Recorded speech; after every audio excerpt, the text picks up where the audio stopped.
Oh, hello, you beautiful nerds. Welcome to the Drunk Banthas podcast, where we talk about sci-fi, fantasy, horror, and all the popular art that we love. Also, we do it drunk. Mostly.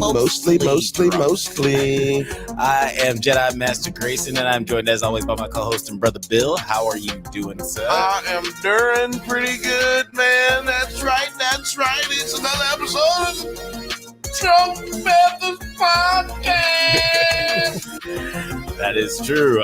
We are Do my Mr. Poopy Butthole impersonation. It's another podcast. Tonight, guys, we have a really great show for you. We are talking about Batman, the Caped Crusader. We are talking some HOTD. We are talking Kite Man. Hell yeah. And as always, we're talking shit. Oh, yes, please. Save your applause till the end. Oh, shut up, y'all. Shut y'all ass up. The applause is always appreciated, studio audience. Yep. But before we get into the nitty gritty, let's do a little housekeeping. First of all, I just want to let you guys know that we got a new video coming out this Wednesday on the NerdsatNite channel and on the Drunk Banthas channel. I know that you guys all just watched Deadpool and Wolverine, and you're just clamoring to do a marathon of all the Fox X-Men movies. Oh, this guy knows what's up. He's prepared. He's ready to watch the least memorable Wolverine movie. I still haven't seen that one. That's like still the one that I haven't seen. I've seen the first 10 minutes and I'm like, I gotta go do something else. It's better than the first Wolverine movie, but it's less memorable. But it's worse than everything else. It's like, it's better than breathing in carbon monoxide, but it's worse than drowning. But guys, yeah, if you're curious of how you're gonna tackle your X-Men marathon, just because that timeline is so wibbly wobbly, check out my video that comes out on Wednesday. It'll give you a nice comedic guide on how to watch the X-Men movies. Yeah. Wednesday, right before Thor's Day. 4:20. So if it's 4:20, was it Eastern time or Pacific time? Pacific time. Yeah, so 4:20 Pacific time, man. Do you know where your friends are? Smoke you one. You know what I'm saying? So it's like early in the morning in the East Coast, but not too early. You know what I'm saying? Like, that's perfect. Wake up and get high and watch some YouTube. Right? Yeah, it's perfect before time. Work. That's what I like to do not before work, in case any of my coworkers are watching. My coworkers will have to find me, boy. Also working on a Deadpool and Wolverine video review, so keep your ear to the ground for that. Who knows when that's going to come out, because you know that boy Jedi Master Grace will be lazy. But also, before we get into the comic book corner with El Jefe, that's Jeff in Spanish. Well, you got to introduce him first of all. Yeah. I'm sorry. I was gonna do the. You can't just be throwing him some comic book corner and he ain't even got a piece of the show yet. You always gonna do the housekeeping before we introduce our guest, but we can introduce our guest now. What's up, Jeff? How you doing?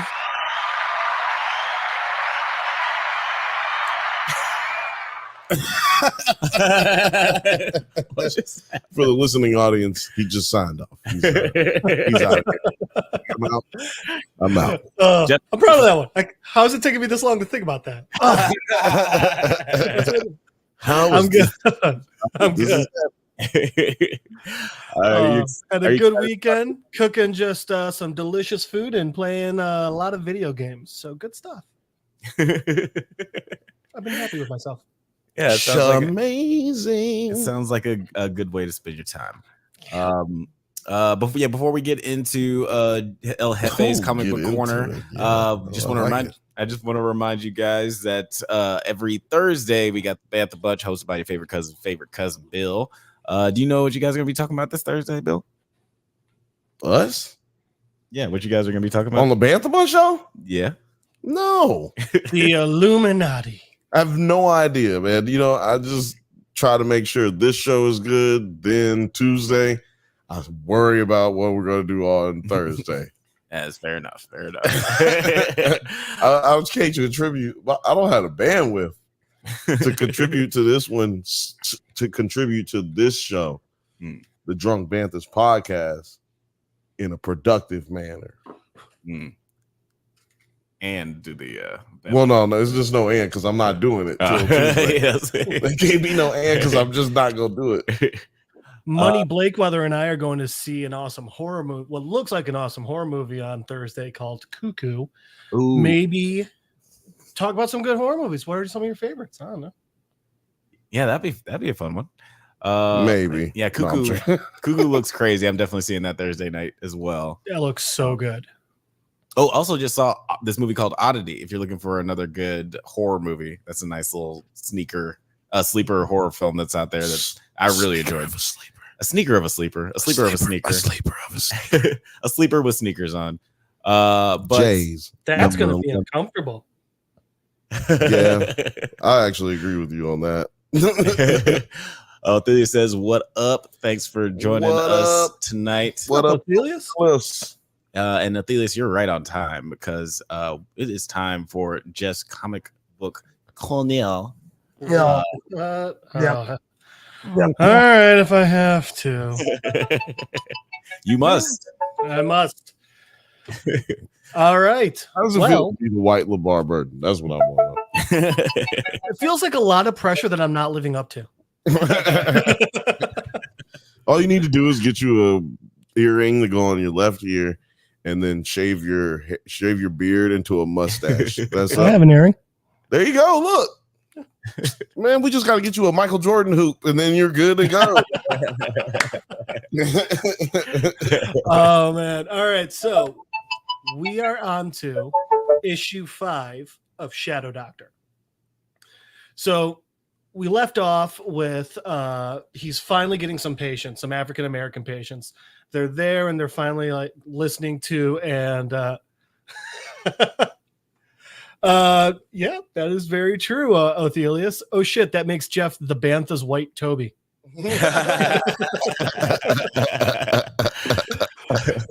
So Miss Kunta. What's up, talking? I won't go say that. What up, talking turd? Oh, continue. So we see Nate finally getting some African American clientele as well, and these are also, I think it's important to point out, his first like legit clients because these aren't just mobsters. After that, so in issue 5, we start with it's just a page that says 1930 Chicago, and it's a lot of guys being like really shady and like they're just having this quiet talk like, all right, hey, we got to be careful because I mean this is the sort of thing we got to keep it secret. We can't tell anyone.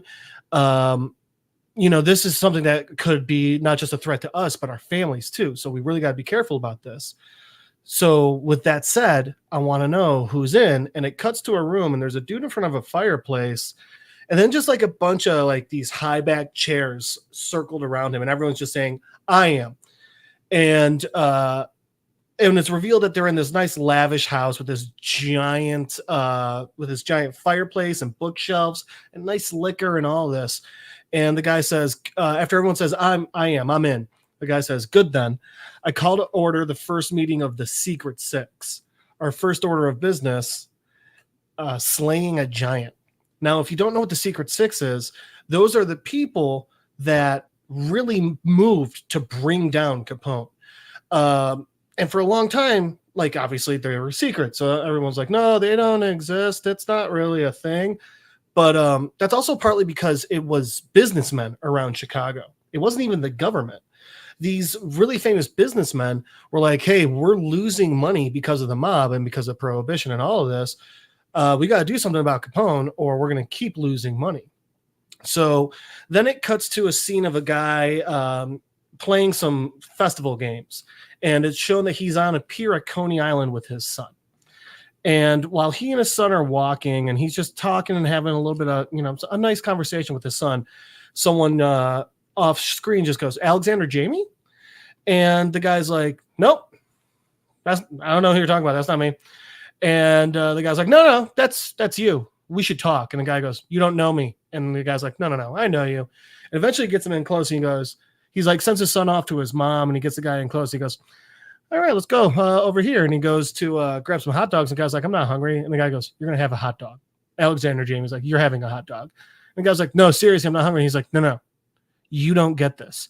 You just came out here, called me by name, interrupted me with my son. With my son, you could have put all of them in danger. So you're going to take this hot dog. You're going to take off your jacket, and you're going to act like we're old friends who just saw each other.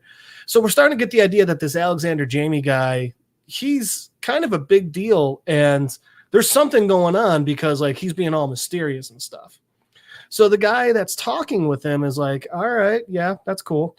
So here's the thing. I'm here because I want to recruit you. And he's like, I don't work for the Bureau anymore. And you're sitting there like, who's the Bureau? Well, it's obviously the FBI. Although at the time they were called the Bureau, just the Bureau of Investigation, I think.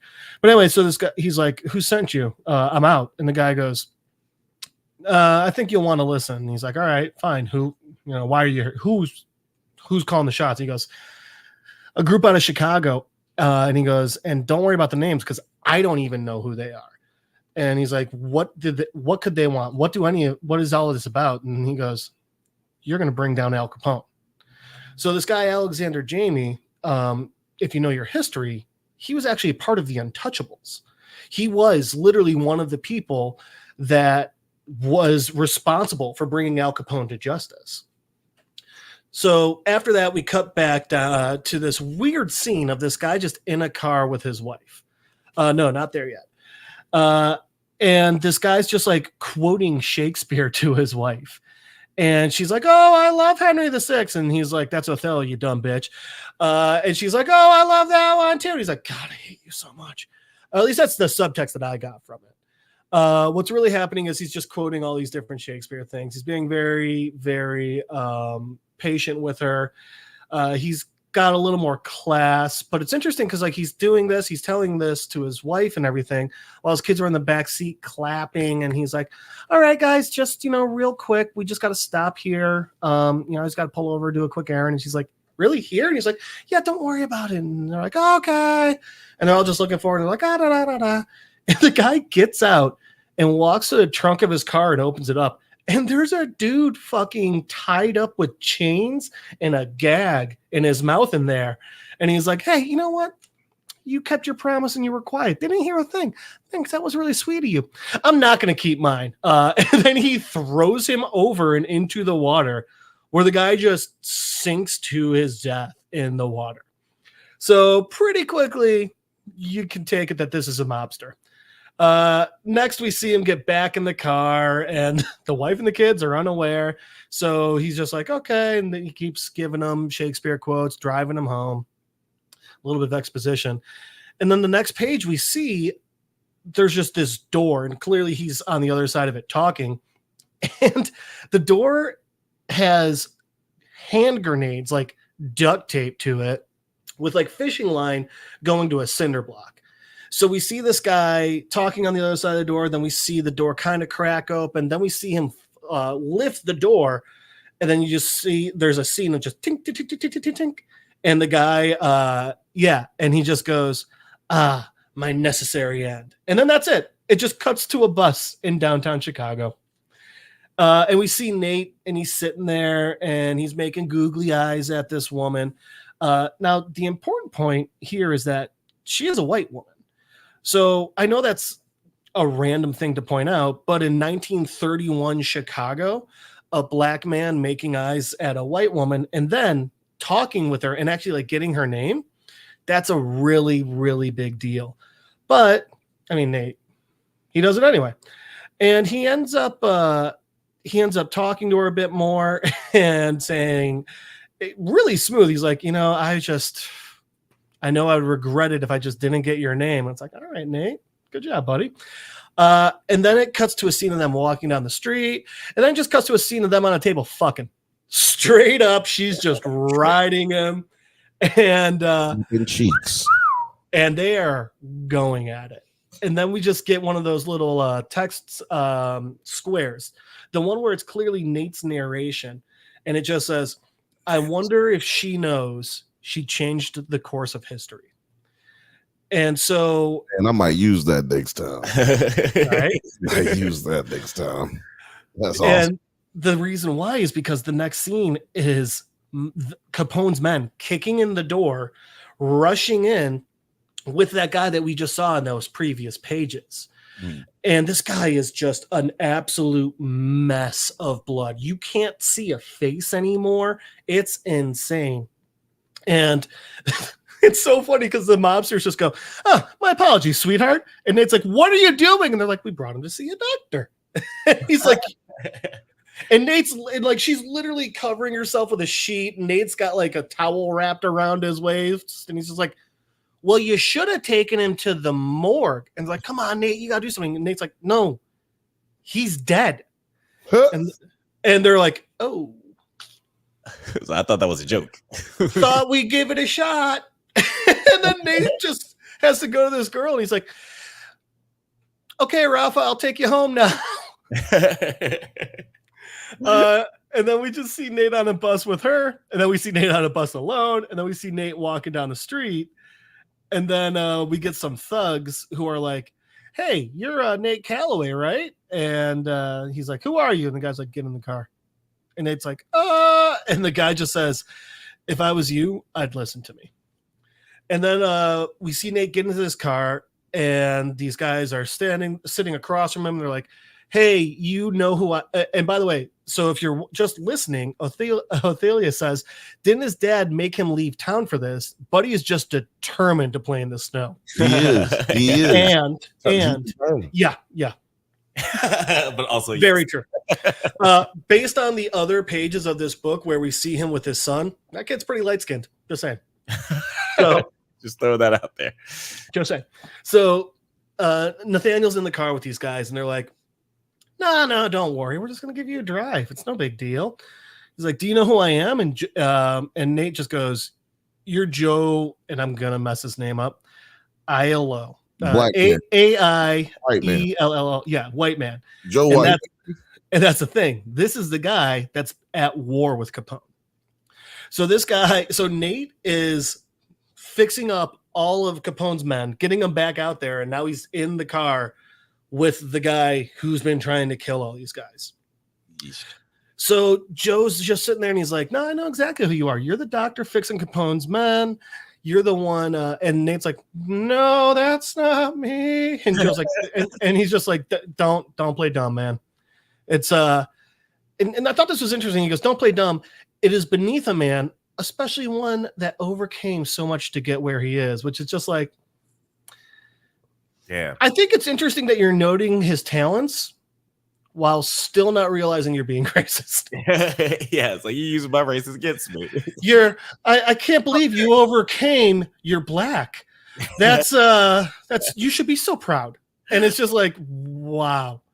You're threatening to kill him while not realizing you're a racist. That's real interesting stuff right there. Yeah, that's character depth right there. But then Joe's like, he's like, "Dude, I gotta admit it. It's pretty clever. Who would have thought having a black doctor take care of all these guys and because again, back in those days." Yeah. And he's like, "It's not the best because you're putting all these guys back on the street." But then I realized I could turn it into a strength. And he goes, "Capone's injured men have been healing really quickly. You must be really good at what you do." And he goes, "Yeah, I'm going to need you to stop being so good." And it's like, "What?" And he's like, "Listen, maybe you don't actually flush out an infection. Maybe, one of those veins, you got it all except for one little nick. He's just, real mobster, like maybe this, maybe that, while just flat out saying, let them die. Yeah. Yeah. And so Nate's obviously pretty freaked out because, he's working for the most dangerous mob boss in America. And the guy that's at war with him is like, well, you turn on him or I kill you. And so it cuts to Nate in the hospital in the future with his son. And they're talking, and his son's just like, I can't even imagine how scary that must have been. I can't imagine like going through that process. And Nate's like, yeah, I mean, If I don't do what Joe says, he kills me. But here's the thing about Capone that people didn't get. Capone, he saw things. He was real good at reading people and reading situations. So if I even tried to go along with this, Capone would know and Al would kill me in a second. If he even suspected it, he'd kill me. Damn. So it cuts. What? Yeah. I just didn't see that coming. Oh man. So it cuts back to the past and it shows Nate, stitching up a guy. And Capone's in there and he's talking with him. And he's like, I gotta get home. May's worried sick. She'll be so upset if she finds out, someone tried to kill me again. And they're talking a little bit, and Nate's pointing out, he's like, man, I can't believe the bullets got through. Your car's aren't. And Capone's like, evidently the windshield wasn't. Oh no. And then the guy that is actively getting stitched up, he's like, you're lucky. And the guy's like, oh, what's happening, boss? Mobsters. And then it needs to be like a stuffed animal. Did you squeeze? Yeah. And that's what he mobsters. Oh my god. Let's be honest. Ray Liotta's voice to do it. Honestly, if The Sopranos came out after the time Build-A-Bear was really popular, I think that would have been one. Yes. So then it gets to a point where Capone just switches the subject a little bit, and he's like, Nate, by the way, I hear, when they brought Donnie in the other day, I heard you had, and this is a quote, they told me you had a broad here, Nate. And Nate's like, yeah, I did. And he's like, is that a problem? And Capone's like, no, it's not a problem. We all need to get some. What's her name? And Nate's like, Rafa. And Capone goes, Rafa, huh? It's a beautiful name. What's her last name? And Nate goes, does it matter? And Capone's like, doesn't matter if you tell me. And so like Nate's obviously a little worried, and he goes, Fisher. Her name's Rafa Fisher. And this is where things get extra weird. So now Capone goes, German. For a moment, I thought you might be an Italian woman. He's like, all right, guys, let's get going. And he goes, can you imagine a good Italian girl with a... He goes, a German, on the other hand. And then they're all making fun. They're like, dirty Germans. It's fine for them to get with a black guy. And this is the part where now things start changing. Nate's hands start trembling, and then Nate just it's just a page of, I'm assuming, what Nate has seen in his own life, and also just obviously what's happened in America. And it's literally just a scene of abject horror towards African Americans. It shows slaves, it shows lynchings, it shows fields. Yet this scene right here, the whip in the hand, the woman with just with those whip marks across her back. And yeah, it's all just, it's a lot. And then the next scene is just Nate just sitting there. What's up? Some levity. Othelia said in the chat, me sitting here with a German grandma. Me too, Othelius.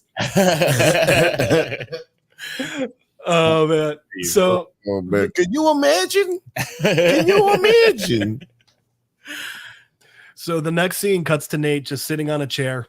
There's something behind him. It just says, the only letters you make out, P-O-L-I. And he's just talking, like, he's just kind of getting introspective. He's like, when this started, I was an infant.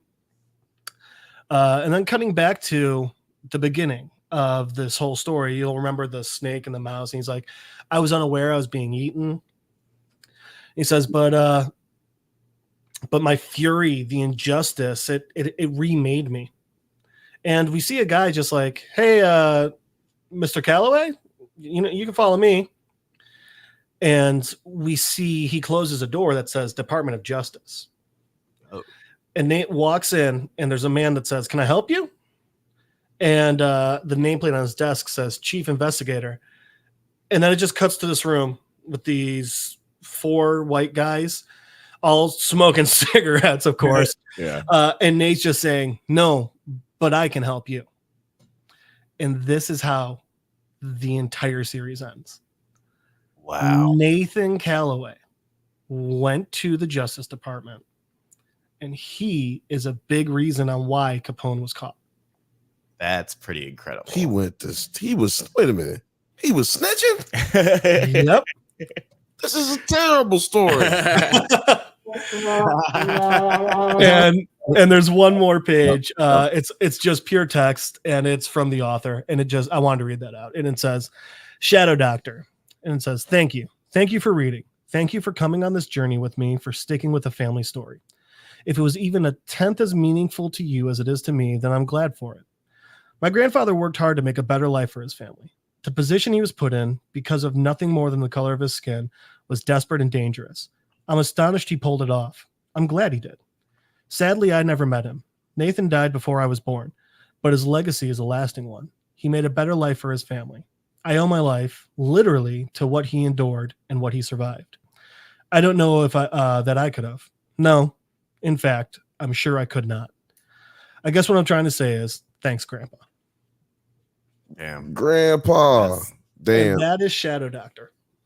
That is beautiful, man. Thanks for taking us down that journey with this story that is just so it's kind of like Stranger Than Fiction. You know, it's like some of the most fantastic, amazing stories are actually true, and this is just like sounds just like a very emotionally compelling and just deep, unfortunately relevant story to read. So yeah, I implore everybody to go out there and read Shadow Doctor. I'm definitely putting it on my Amazon. It's been on my Amazon wish list basically. Started this. One of these days I'm gonna buy it. Athelius Maximus said in the chat, Nate leaves the South to escape scary white men showing up unannounced to his door just to get to Chicago to have the same thing happen every day. Yeah, unfortunately. You can't run from your problems, baby. So fuck them. Especially back then. You know what I was thinking last week? That's kind of like the like a more sexual version of that Twisters thing. It's like you can't face your fears. You ride them. You ride them. Yeah. You're just that like riding them in a completely different way. That made me not want to see the movie. Right? Maybe not want to. That is a stupid lie, but I do like in the movie. In the movie, they do like say like, "Hey, you just kind of say things. Like you don't really." Saying slogans that don't mean anything. You got to stop with your YouTube feed because you just say stuff and then it doesn't mean anything. You got to stop following these red pill YouTube channels. I can't wait till that shows up on Max so I can watch that like 6 more times. So something funny that I was thinking about last week after last week's issue was it's weird the things that we have because of the mob. Yeah, Prohibition's over. Large part because they're like, well, this went the other way when we outlawed it. Yeah. Expiration dates on foods. Right. Yeah. Yes. And at least in Chicago, this is a weird thing. But if you think about it, African Americans trusting medicine went at least in Chicago went a far way because Nate was there and he was only there because of the mob. Right. Yeah. He was a trailblazer because of the mob. And even though, like you said, the motivations were, icky. All this, well, I mean, it was just called being black. Yeah. It was being black at the time. And even like the world's, which year the World Series was fixed? The Black Sox. Yeah. The Black Sox. Yeah. Like it's crazy how much the Meyer Lansky said to have set up the Black Sox. They played the Red Sox that year, if I'm not mistaken. Very upset about it. They won. Yeah, it's crazy how like the mafia has such an imprint on history. This is just another one of those really great stories. Do you know what's gonna be coming around the corner for the comic book corner next? Well, we could go back into Shadow Man, which I read that first time. That was a good one. I do like the idea of sticking with another one with a good black lead. So I was thinking we could also do a volume or just a volume. So like a volume is usually about 5 comics. Yeah, I was thinking we could do one of Static. Might be fun. Oh, Static is cool. Yeah. And he had they kind of restarted him just a little while ago. So I thought that might be a good one. But yeah, if anyone has suggestions, I have a lot of comics, and I am always buying more because I'm a fucking nerd. That's right. All y'all got to do is leave a comment or go over to NerdsatNite on Instagram or Drunk Banthas on Instagram and just go ahead and say, hey, you dumb son of a bitch, this is the comic book that you should be talking about. Yeah, you don't have to be as angry about it. Why? Agree to disagree. Exactly. If you're not going to curse at me, I'm not going to pay attention. Exactly. I don't know that you're passionate about it if you're not cussing. Just be casual. If we want, I could also do just like straight up novels. I know one series that I'm personally obsessed with, and I could just do a couple chapters or even just a chapter at a time. But I got one that's basically Game of Thrones mixed with Avatar: The Last Airbender. What? Noise. That sounds insane. Well, I got a question. Do you have any? This is bad. Lord of the Rings-esque stuff? I mean, I own The Hobbit and all the Lord of the Rings books. Well, there you go. I guess there you go. Because, we might need some clarification of things, or at least some like little touch, like, they do a lot of callbacks with the new Lord of the Rings shows coming out. I've never read the Silmarillion, so I think that's where a lot of the show is supposed to be from. Yeah, supposedly, yeah. I don't know. I'm just asking. Okay, we were going to employ you as our resident Lord of the Rings expert once the new Lord of the Rings show comes back. Yep. You're our book expert, period. I do have lots of books. He got Michio Kaku back there. Yeah, he got Michio. See? Oh, boom. Shit, he actually does. I thought you just named a random book. But yeah, guys, tune in next week to see what Jeff has in store on Comic Book Corner. But we're going to move on to our next topic of the night. We're talking about DC's Kite Man. Hell yeah. Episode 4, yeah. Portal Potty, hell yeah. While moving above Noonan's, Kite Man notices a lack of photos from Glider's youth, but she refuses to discuss her background with him. Meanwhile, Bane accidentally travels back to 1986 after defecating in the apartment's toilet, where he falls in love with Glider's mother. He called the shit poo. He called the shit poo. What did you guys think of just like the concept for this episode? We got like childhood trauma wrapped up in a toilet time traveling adventure. Bill, I'll let you go first. I thought this was crazy. I'm not sure if I was I think I probably said it last week. I'm not sure if I like what they're doing with Bane, but it's just like it's a little crazy. I would have preferred, we talked about this, I would have preferred them being more like making him more Latino as he's supposed to be in the comic books or whatever. But like, because we've never had that explore. He had a Latino name in the Batman Forever. Well, he's from he's from, or was it wasn't Batman Oh, Forever. Batman, Batman and Robin. Yeah. He was the prison that he grew up on and everything was on the Caribbean island of Santa Prisca, Cuba. Right. And that's what I'm saying. Like, I just feel like nobody's ever really leaned into that. You know what I mean? Yeah. As far as live action retelling. Live action, no. The game did a little bit. And the entire mask is supposed to be a luchador mask. Yeah, exactly. Which is why I felt like it's just ignorant to a certain degree to run away from it. But neither here nor there. I just was like I said, like I'm just trying to figure out if I like where they're going because he's such a buffoon, and that voice makes him sound more of a buffoon. Like, well, maybe it's a good idea that they didn't make it like maybe there are more critics of like, oh, you're gonna make the only Mexican character or only Cuban character in the show Latino. You're gonna make him the doofus, right? Did you guys watch? Are you guys familiar with It's Always Sunny? Yeah, I am. Oh yeah. Chardy McDennis too, where they're like, you know, you could just you're supposed to do an accent of wherever they put, and he like touches like Uruguay, and they're like, you know, I think any South American accent will do, and they immediately go full on Cholo. Yeah. It's like, no, that's not what I was saying at all. Yeah. So maybe it's a good thing they didn't do that with Bane. California accent. So yeah, to answer Talking Turds question, yes, we're talking about a time traveling toilet. Kite Man. You seen Hot Tub Time Machine? This is from the same bathroom. Yeah, but you have to drop a deuce or pee for it to work. And that's not bullshit. That's literally the rule. That's Bane shit. Okay, that's how it goes. Rim shot. So Kite Man. Do you have a rundown? Do you want to read the rundown? Yeah. I mean, well, yeah. I can go through like the next.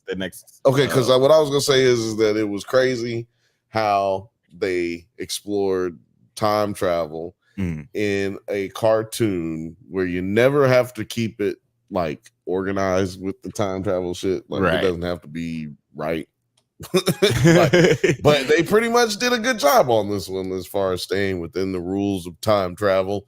But I'm really interested to see what happens going forward, considering it looks like we're going to be episodic. We're not just going to just do random episodes, and we're going to have like a new storyline going with old girl's mama. Ma Dukes was foul and just left. But you know, she ended up in prison where she belongs. So. Well, I don't know if she was in a prison. The gas leads me. Well, that's the end of the episode. We'll get to that later. Yeah. She trapped, whatever it is. She just being bad, not in a good place in life. I love. So here's a fun one. Bane was sent back in time to the year I was born. Yeah, same. He was sent back to the. I was born a month and a day before this. I was born 2 months after he got there. That was fun. There you go. Yeah. But I also loved how when Bane does get there, he opens the door and just starts yelling at them for like cat calling and all this stuff. Right, yeah. So I love how, in a way, how like basically they start the episode off in the 80s itself is more of a villain than Bane is. Those kids should be in school. What's next? Chocolate beer? And you be a little kid. They should be wearing seatbelts. She should be talking more for a blowjob. I think that's one that he missed. That's on the edited. That's on the cutting room floor. But I do like, to your point. Chocolate beer, though. Remember chocolate beer? Yeah. Chocolate beer. Even root beer. You don't have to call it root beer. You just call it so kids can drink something that they can call beer. But just getting them young, baby. Starting them out young. But to your point, like this is a show where you could just have standalone episodes that don't really mean anything. And this episode is kind of that. They could have just ended it where it doesn't have any continued story. But so how dare you? Well, no, I disagree with that because I mean the entire point is they're supposed to be delving more into Glider and Kite Man's relationship and like, hey, what's the next thing you do in a relationship? You move in together and you ask about family. I think it's just supposed to be pushing that whole thing along in a ridiculous fashion. And we also find out about her family and like tragedy and like her backstory, which we didn't have before. And it's a good way to get the exposition out without like having a whole episode where she's like, I'm so sad. Just an episode of her on a therapy couch with Harley. Right. Just being like, oh, I get it. You're an orphan. Exactly. And like, I'm not really fucking with the Harley character in this universe. So I'm glad that we're not leaning on that for for marketing purposes or for entertainment purposes in general. Just staying fair. You know, I'm liking that they're staying away from that. Like we're trying to do a Kite Man show. Yeah, this is its own show. And this is so far it hasn't been Kite Man dominant either. So it just shows you that they could have easily done that, like leaned on Harley, but they're not. And so I'm fucking with that. Yeah, they've only used her just in like that pilot episode. Talking Turd said in the Was she in the chat, I pilot? do. Yeah, Oh, her. man. Yeah, her. It don't matter. Talking Turd said, I do like some time travel. I have not watched the series, but I have seen a couple of videos. It looks pretty violent. Golden Glider has a kill count in Homelander's league. That is, you're not wrong. You're not wrong. She's got the body count for you sure. to have not seen it, you sure have seen it. And yeah, this is definitely a pretty violent show in the same vein of the Harley Quinn show. Yes, ashtrays and McDonald's. Put it in the comments. Ashtrays and McDonald's. I can't do his voice. That was great. Because the guy who's doing it can't do it either. But anybody, anything that you remember that you would go back into the past and be like, oh shit, they got that.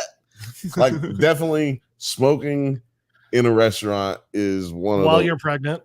For sure. Oh, smoking while you're pregnant is even crazier. I like that. Yeah, I guess I don't. I like it though. Speaking of irresponsible parents, later on in the episode, through her brother Captain Cold, Kite Man learns that their alcoholic bickering parents frequented Noonan's in 1986. Who did? And is where Glider accidentally killed them upon using her powers for the first time. After falling out with Glider, Kite Man travels back in time to prevent her parents' deaths, while Glider falls soon after. So like this was kind of interesting, just how things ended up turning out, because even though Glider's father is still killed in all this time travel craziness, her mother ends up running away, and in the present day she's trapped in some you say cell. Running away, I say abandoning her children. yeah it's an extended mommy's day, that's all. That is it is more descriptive that she actually had the opportunity to take care of her kids, and she saw that as an opportunity to escape. Tomato to abandon, whatever. That's all I'm saying. What did you think of this, Jeff? Because like in sort of like when we get reintroduced to Captain Cold, his life hasn't really changed at all. It's like my parents are still absent from my life. He thinks they're dead. Yeah, and like, what did you think of just like the past changing, but this is still saying the same because of this crazy decision? Well, so one, I think it's interesting because that they gave Golden Glider the powers that the new 52 Golden Glider has, but they didn't seem to do the same with Captain Cold, which I thought shout out to Claire. She said she's watching. Claire's on there.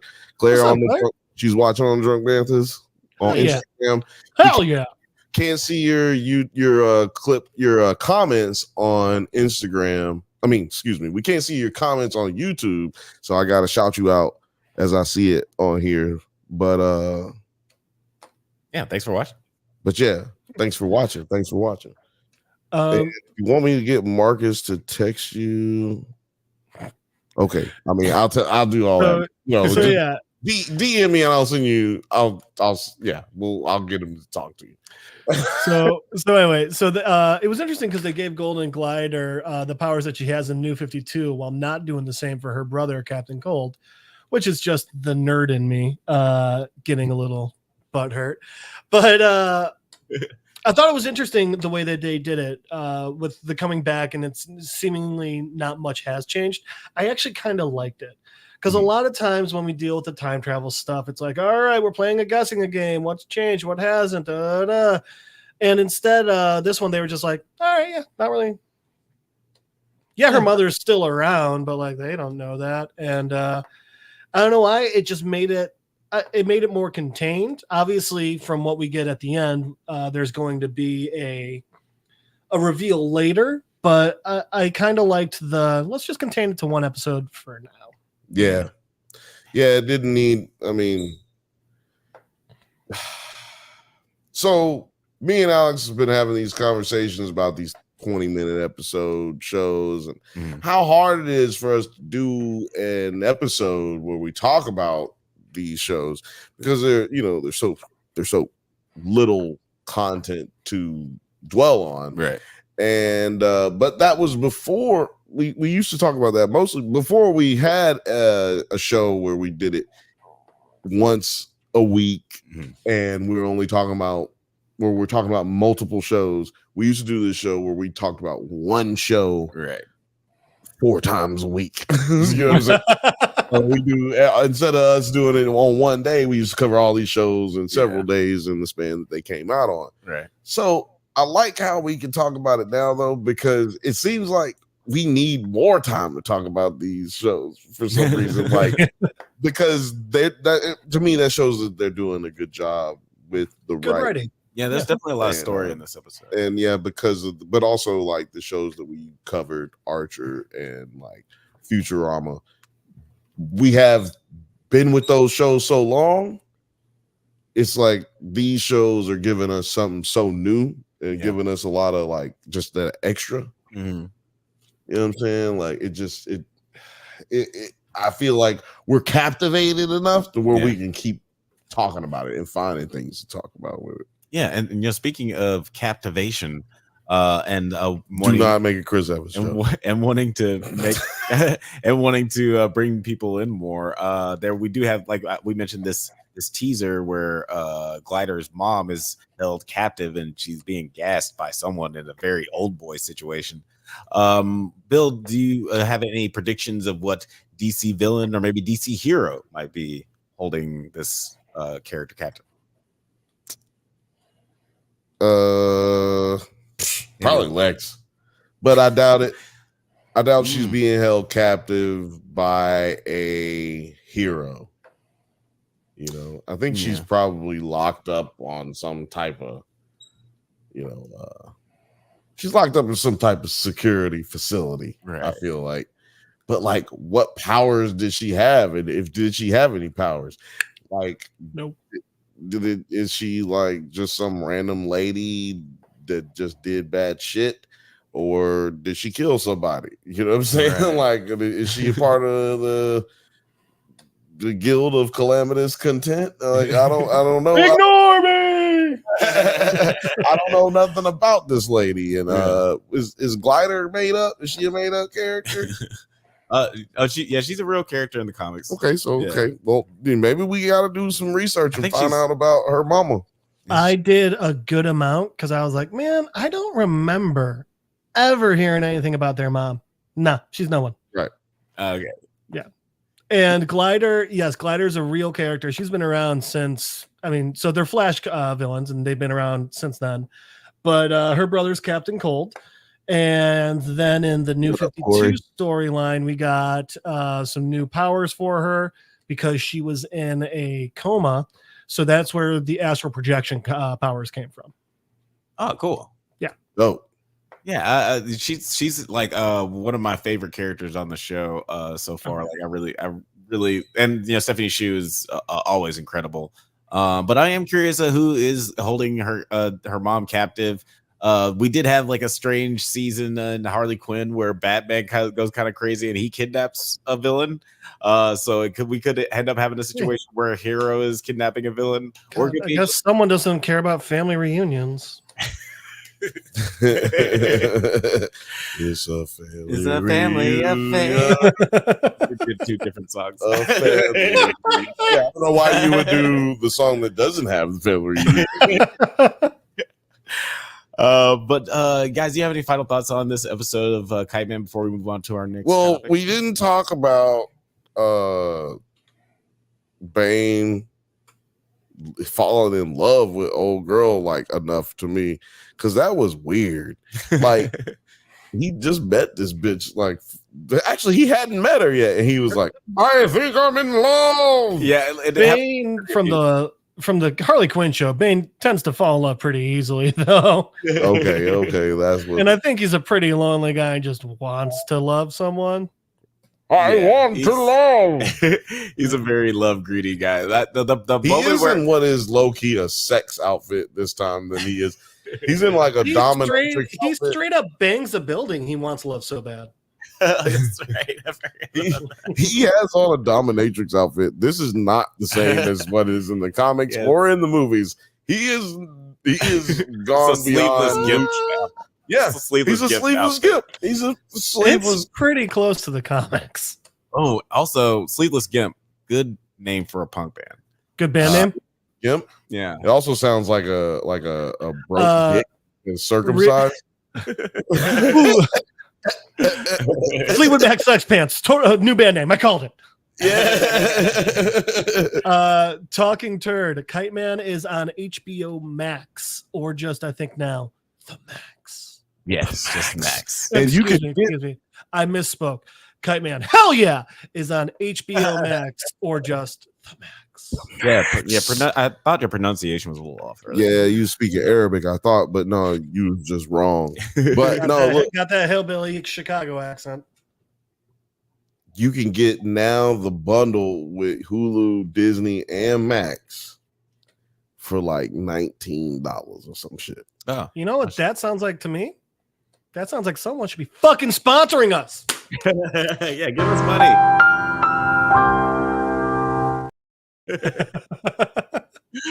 Give us money. Give us money, you sons of bitches. You're welcome, Talking Turd. But yeah, guys, let us know what you thought of this episode of Kite Man, or if you haven't watched Kite Man. I will say this. Episode 4 is my favorite episode of Kite Man so far. Excuse me. Episode 4 is my favorite episode of Kite Man. Hell yeah, so far. So far. It's probably my favorite episode so far too. Yeah. What about you? Do you feel the same way? It don't matter. None of this matters. I gotta change the volume. That's very true. But you know what does matter? Y'all's opinion. Let us know what you guys thought of Kite Man, or if our conversation has piqued your interest, if you want to actually. IMDb agrees with me. Oh yeah, what is the IMDb on this episode here? 8.3 out of 10. The others are all in the 7 range. Roll Tide. Okay. Yeah. Yeah, this definitely had a little bit more oomph to it. It had a lot more story and some sentiment. But yeah, we'll move on to our funnier. Right? Yeah, that's true.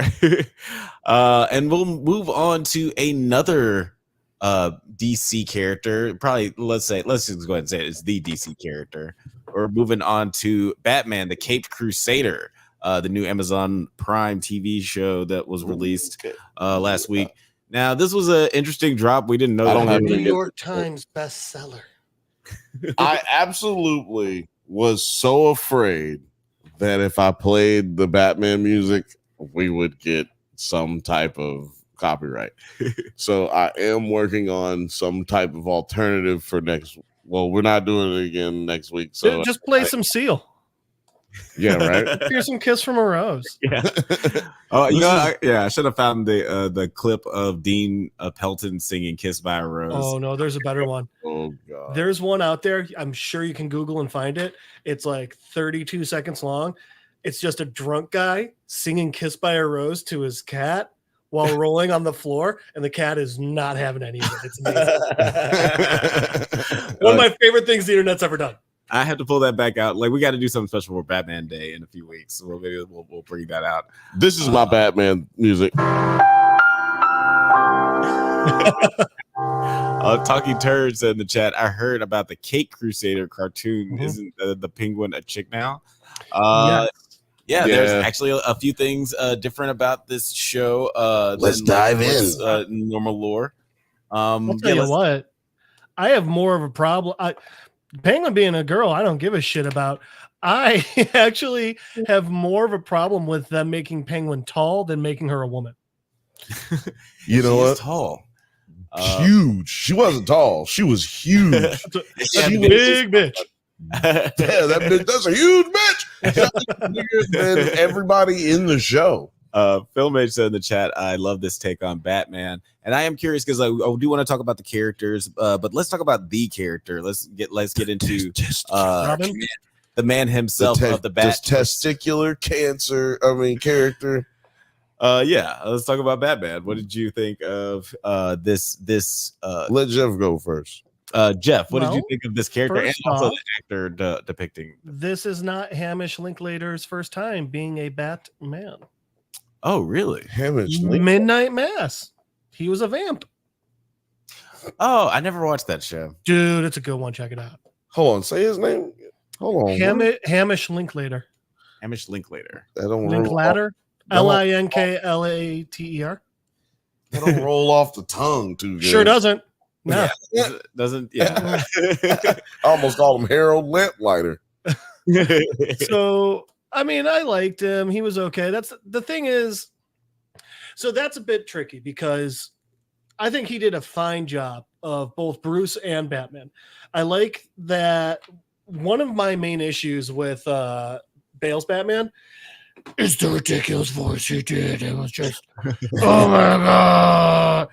I mean, it was done. And honestly, and one of the best things, in my personal opinion, about Batfleck was they actually showed that he's got like little things on his throat that adjust his voice. I thought it was like, first off, hey, that's smart. And second off, we didn't have to get like the ridiculous overacting voice. Yeah. Which, no offense to Bale, I'm sure it wasn't like, he wasn't like, hey, I want to blow out my voice every scene. I'm sure they were like, well, you have to. Well, So probably had something to do with that mask smashing his nostril. right. So I liked Hamish's take on it. I thought he did a good balance between the two, which is always tricky. Now, outside of that, there were things I both liked and disliked about this Batman / Bruce Wayne. The entire time, the way he was dealing with Alfred, fucking hated it. I get this is year one, but good fucking God, why is he being such a twat to Alfred? Also, like calling him Pennyworth the entire time. Literally, I think it's the last episode he finally calls him Alfred. And it's like, this has been your father figure your entire life after yours was murdered in front of you. And you're sitting there like, shut up, Pennyworth. Go get me this Pennyworth. It's like, no, you wouldn't have done that. I don't like that at all. I fucking hated that part. But then at the same point, I felt like this show did a good job of playing up Bruce leaning into his playboy billionaire persona and showing us like, yeah, that's his mask, but he's also smart enough. Batman's always been smart enough to really ham that part up in public, so people did believe it. And I think this is probably the first time we've seen a really, really not just good but consistent portrayal of that. So, like I said, with Hamish's Batman, there were ups and downs for me. I feel you. To the point about Alfred and Bruce's interactions with each other, I feel like that's just the natural. That's what every director has tried to do when telling that story in live action or animated. I mean, like with Christian Bale's Batman, since you brought him up, his interaction with Alfred is like, yo, why do you care, Alfred? Remember that scene? It was like, why do you care, Alfred? And he's like, it's not your family. He's like, motherfucker, I used to change your daddy's diaper. What is wrong with you? Like, come on, man. Yeah. So I feel like that was, and they did go over the top of that, right? Like that was this level, then they went up here with it, right? Agreed. So there is that. But at the same time, I feel like it paid off. I felt the same way you felt the whole time. Like, yo, you got one more time to call my man Pennyworth. You know what I'm saying? You got one more time to be disrespectful like that. But I took it as Thomas Wayne probably called him Pennyworth, right? And his family probably called him Pennyworth. And now him as a kid, he probably would have known him as Alfred, right? Like, because like you said, he's been raised up by Alfred, really. Like, even when he was with his parents was rich, wealthy, busy ass people. So Alfred was the one who really raised him. So I feel like he probably took on that mindset, because the craziest fucking thing that happened in this series is Alfred trying to sleep in the middle of the night and Bruce Wayne coming up mad creepy like children of the corn, fucking coming up while it's storming outside. Nigga, it's storming outside and you come sit at the edge of my bed talking about some, I'm gonna get them all, they will all pay. Like, goddamn, if his head starts spinning, I'm getting the hell up out of here. Yeah, I do want to talk about like the Alfred and Batman relationship, but I do like that moment specifically because it is the creepy moment, or the creepy moment, because it is very evocative of it. Kind of reminds me of the moment in Batman Mask of the Phantasm. Alex, yeah, does Bill not know that you creep into his room and sit on the edge of his bed when he's asleep? I told you that in confidence, Jeff. Yeah, and I'm terrible at keeping secrets. He's the Pam of our group. That moment did remind me of like the moment in Batman: The Mask of the Phantasm, where he puts the mask on in front of Alfred for the first time, and Alfred's just horrified. It just kind of like shows that Alfred has always been in this really weird position of wanting to mentor and comfort this tortured child, but also this nigga is crazy and that the shit that he's doing is not. But you don't think it's just because it was an ugly suit? He was like, "Why didn't you ask me for some help with this?" I could have, Taylor. You know, there's one comic where Bruce dies, and it's revealed that none of it was real, and Alfred just paid actors to dress up as like the Riddler and the Joker and shit, and fake lose fights to Batman. God, and then he went out against like some street crime, and the guy was just like pop, and he's like dead. And, got him. But the thing is, I actually hated everything they did with Alfred in this. I don't like. I mean, look at this fucking image of him. He's got a double chin. He's fat. Alfred was in the fucking SAS, man. He was in Britain's Secret Service. He was a badass. One of the reasons I chose this book is actually, so this is the Earth One Batman. In this one, Alfred's a fucking badass who like is training and beating up Bruce and shit. And there's one scene where like Bruce, he doesn't think Bruce is good enough to be Batman. So they literally get in a goddamn fight. They're beating the crap out of each other. And this is where it gets even funnier. At one point, Bruce sweeps out his leg, and Alfred's got a fake fucking leg that Bruce just took off. But that's the thing. Alfred's a badass. I don't think that's I mean, I personally don't think that he's less of a badass in this show. But double chin. I'm not. So does shout out Sergeant to all Slaughter, the double chin brothers out there. I mean, like, you know, NFL football players got double chins. Like, you know, yeah, and they're not taking on the bat. Well, no. I'm saying like Batman does not run up on one of these 6'7", 320-pound dudes who can run a flat 540, because when they get their hands on you, you know, it's an agile motherfucker playing football that's, you know, that's that big. That's when he uses his bat linebacker spray. Duh. You better use that bear base when you get up on you. I personally do appreciate that, like, they changed up the character designs a little bit in this show, where not everybody is just like the carbon copy of everything we've seen. Yeah, and also just like the pinnacle of physique, you know, the human physique. Like, not everybody looks like a supermodel. Like, you know, Harley Quinn is and Renee Montoya are a little more heavy set. Yeah, no, they just got big dukes. I don't think they was heavy, because when you saw, I'm just saying, because when you saw Harley with her suit on, she was, you know, there wasn't no rolls and no, you know, no fat rolls, no, you know, no fupas or nothing like that. I'm just saying, so she just had a big old donkadonk. Right. Yeah. Not everybody. Not maybe heavy set isn't the right word, but I'm just saying, like, not everybody looks like Supergirl. Right. But just to go back like real quick, Dove commercial women. Right. You know, you know what I'm talking about. Yeah, you know what I'm talking about. But yeah, just to go back to Alfred and Batman, I think like a lot of people had an issue with the Batman, the most recent movie, for the same reason.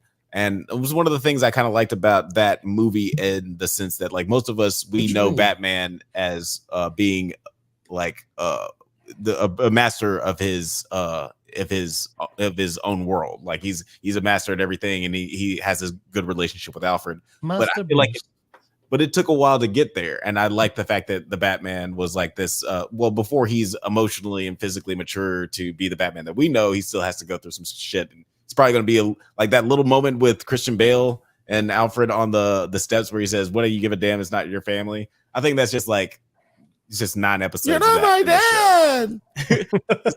It's just, we live in that for like 9 episodes in this show, rather than just like it be just a scene where we move past. I mean, but I do get your frustration, because they're, you know, it's not what we're used to. You know? Shout out to Terry. He's not here right now. He hated Batman. He also was wondering why he was fat. So I'm not, I understand the issues, but it's to me, I liked how, Alfred. I liked it when I saw Alfred was fat. I was like, damn, they made Alfred fat. Yeah, But then I was like this. Yeah, they made Alfred fat because even though he was like, MI5 or whatever, the dude was out there 30 years working for the Waynes. It's like, bruh, he had to be eating them ding dongs and them hoe cakes, right? He's Carl Winslow, he's got the Carl Winslow. He's like, I used to be the shit out here, but now I'm, I gotta get these Twinkies and these powdered donuts. They're for my wife. She's pregnant. She's pregnant. That's why I'm getting 3 of them. I do want to go into the comments a little bit real quick. Talking Turd said, is this set in a different universe or is it set in a retelling of the origins? It's set in the same time frame or the same melancholy time period as the animated series. No. It's actually set earlier because there's not even a bat computer in this one. Well, that's what I'm saying. Like the technology is crazy mixed because like he got a bug, but he can tap somebody's like lapel. It's like Archer, but earlier. Right, but that's what I'm saying. Like it's all over the place. Like, but in the animated series, it was the same, right? Like they had blimps, but then instead of like private jets and shit, like it had a blimp, helicopter. It had helicopters, but helicopters weren't made until Vietnam War, like right before the Vietnam War. Also created by Black Man. Tell that to Leonardo da Vinci. What up? Yeah, shout out to Leo, also a black man. No, I'm joking. But I found out the other day that a dude who made the helicopter was a black dude. I didn't know that. That's really cool. Yeah, it was really cool. That's awesome. Black facts. Does he have a comic book about him? He should. I'll read it. He should. He should. If he had a comic, you know what? If he doesn't have one, we should write one, or someone should, and give us the money for it. Give us the money. Film H said in the chat, plus Bruce is spoiled rich boy who never grew up, so his treatment of Alfred was on point. Yeah, talking about how the way he's talking to if they're gonna Alfred. explore that, that's like a good point as well. But like I just felt like it was a growth of a man who has since a little boy set his sights on a mindset and a goal that's not only unattainable or forever, never ending, but it's like he also needs this other person to walk this path with him. And to a certain degree, he's like a general, Batman sees himself as a general in a war. Right. And he's like, yo, Alfred, you're my subordinate. So he's calling him Pennyworth. It's more of a like mindset, a military mindset in how I looked at it a lot, because we've heard Batman say it in many of the Bat family comics, we're still fighting this war. He makes it seem like different than just like, let's go stop these villains type shit. I will say, I think it was one of the later episodes, but Alfred put himself in danger, and Batman was even like, "What are you doing? You can't put yourself in danger." And I was like, "All right, that's the one time I was like, finally, fucking acting like you should." Right. I agree with you. Yeah, I thought it was a really great moment. I thought that there are a good number of good moments between the two of them. Like one of my favorite moments is when Harvey Dent is like really going bad. He's like Breaking Bad basically, and Alfred's just like sort of saying, like implying that it might be his like Batman's fault because he sort of pushed him to that point. He didn't imply. He told him, man, and who went and saw him? Like this was like how many hours after you hung out with him? Yeah, like, I told you should have shunned him. But one of my favorite moments in that, told you to go back there and read him a goddamn Dr. Seuss book. You wanted to go take him out and get some bitches. But one of my favorite moments in that episode was when like Alfred is sort of implying that it was Bruce's fault, and he says, "You're wasting my time with all this shit," and he kind of hangs up on him, and we get that wide shot of Alfred in the Batcave, and he just like slowly hangs up the walkie-talkie, and it's just like you can feel how sad he is for Bruce and how much he loves him. He's like, I wish you could just be a little bit better. This is definitely not how you should be handling your trauma, but you could just like maybe adjust the track a little bit, and I would be a little bit more proud of the path that you're going down. I think you did a great job with this trauma. Yeah, I don't need to work nothing out. I'm working it out on these niggas' assholes every fucking day. Oh wait, that was kind of gross. Wait, wow. Are we not doing phrasing anymore? We definitely should be bringing phrasing back. Talking Terry also said, wasn't there a comic where Alfred had to wear the costume to protect Bruce Wayne's identity? Multiple comics and multiple cartoon shows. Yeah, I was about to say, I feel like you saw that in a cartoon. Yeah, both the old Kevin Conroy Batman and the Batman cartoon. Alfred had to do that. Yeah, Talking Terry also said Gotham was also discombobulated time-wise, was oldie, worldly with futuristic stuff. Yeah, definitely had a retro futuristic vibe. They talked about it in the Batman animated series documentary with Bruce Timm and all the other writers and artists from or animators from the animated series, the original animated series. They talked about how they purposefully made it this like autonomous style of like what time period are we on, like, but they wanted to add this Gordon Gecko mixed with this 20s like all the vehicles are from the 20s mixed with like, okay, we got helicopters, so it's like the 80s. We got computers, so it's like the 80s. Like Batman, let's a lot of people get credit for the internet, Al Gore. But the guy that was in charge of continuity not doing a good job. Batman was the first guy with the internet. Like, let's just go ahead. He is the inspiration for the internet. Am I wrong? Batman? According to Tron Legacy.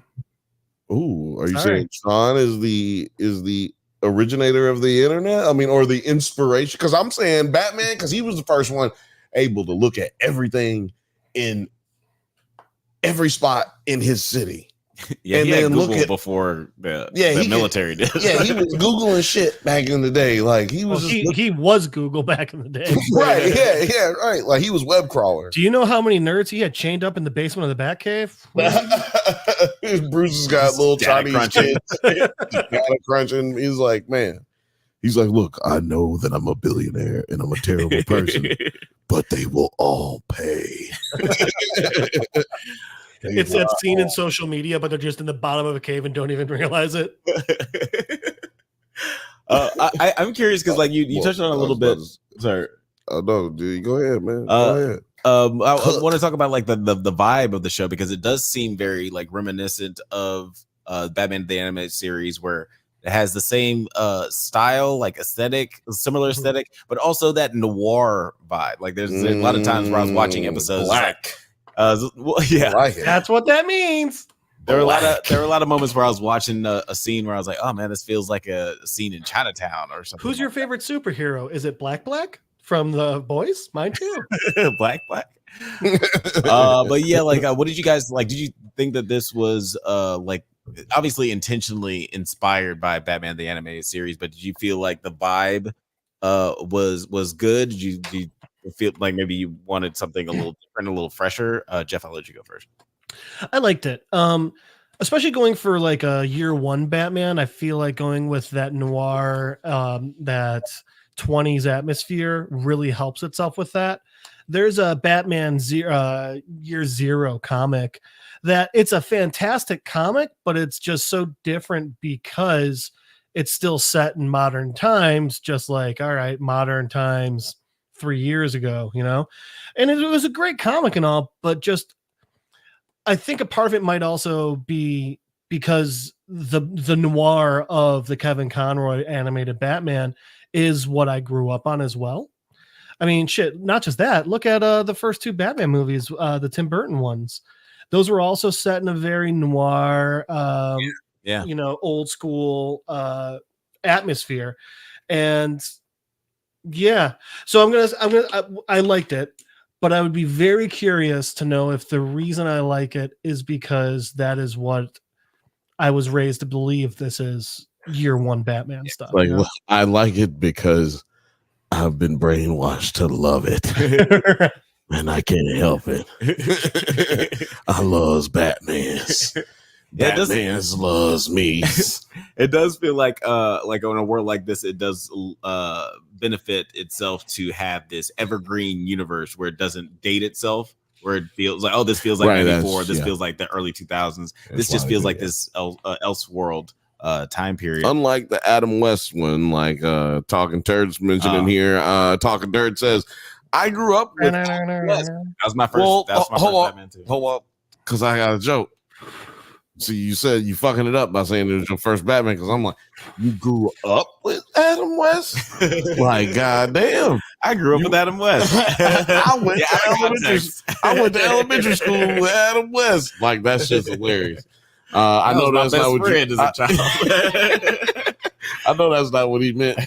But when he was a child, did he sing Adam West? Adam West? No, but before the animated series came out, technically me and Alex grew up with Adam West because, and also Jeff, shit, what am I talking about? Because we did not have the animated series, and the only thing we had to go off of was because in 89 we get the Batman or Batman, I should say. Yeah, Batman. And I think the other one came out in 76. The animated series came out in 92. Batman with Tim Burton, you mean? I believe that was 80. That's 89, but the one with Adam West, that's what I was saying. Like, when did that one come out? That came out in the 70s, and I mean, just it's a common callback in that 70s show. Right. So I'm saying 76, I'm guessing. Because it feels like they start that show in 74, because then all of a sudden, like 2 seasons later, you're watching Star Wars. It's ridiculous. But it's like they have no actually timeline on that show. But anyway, my point is that there was a long span of time with no Batman other than Adam West, really, as far as television goes. Mm-hmm. So we also grew up with Adam West.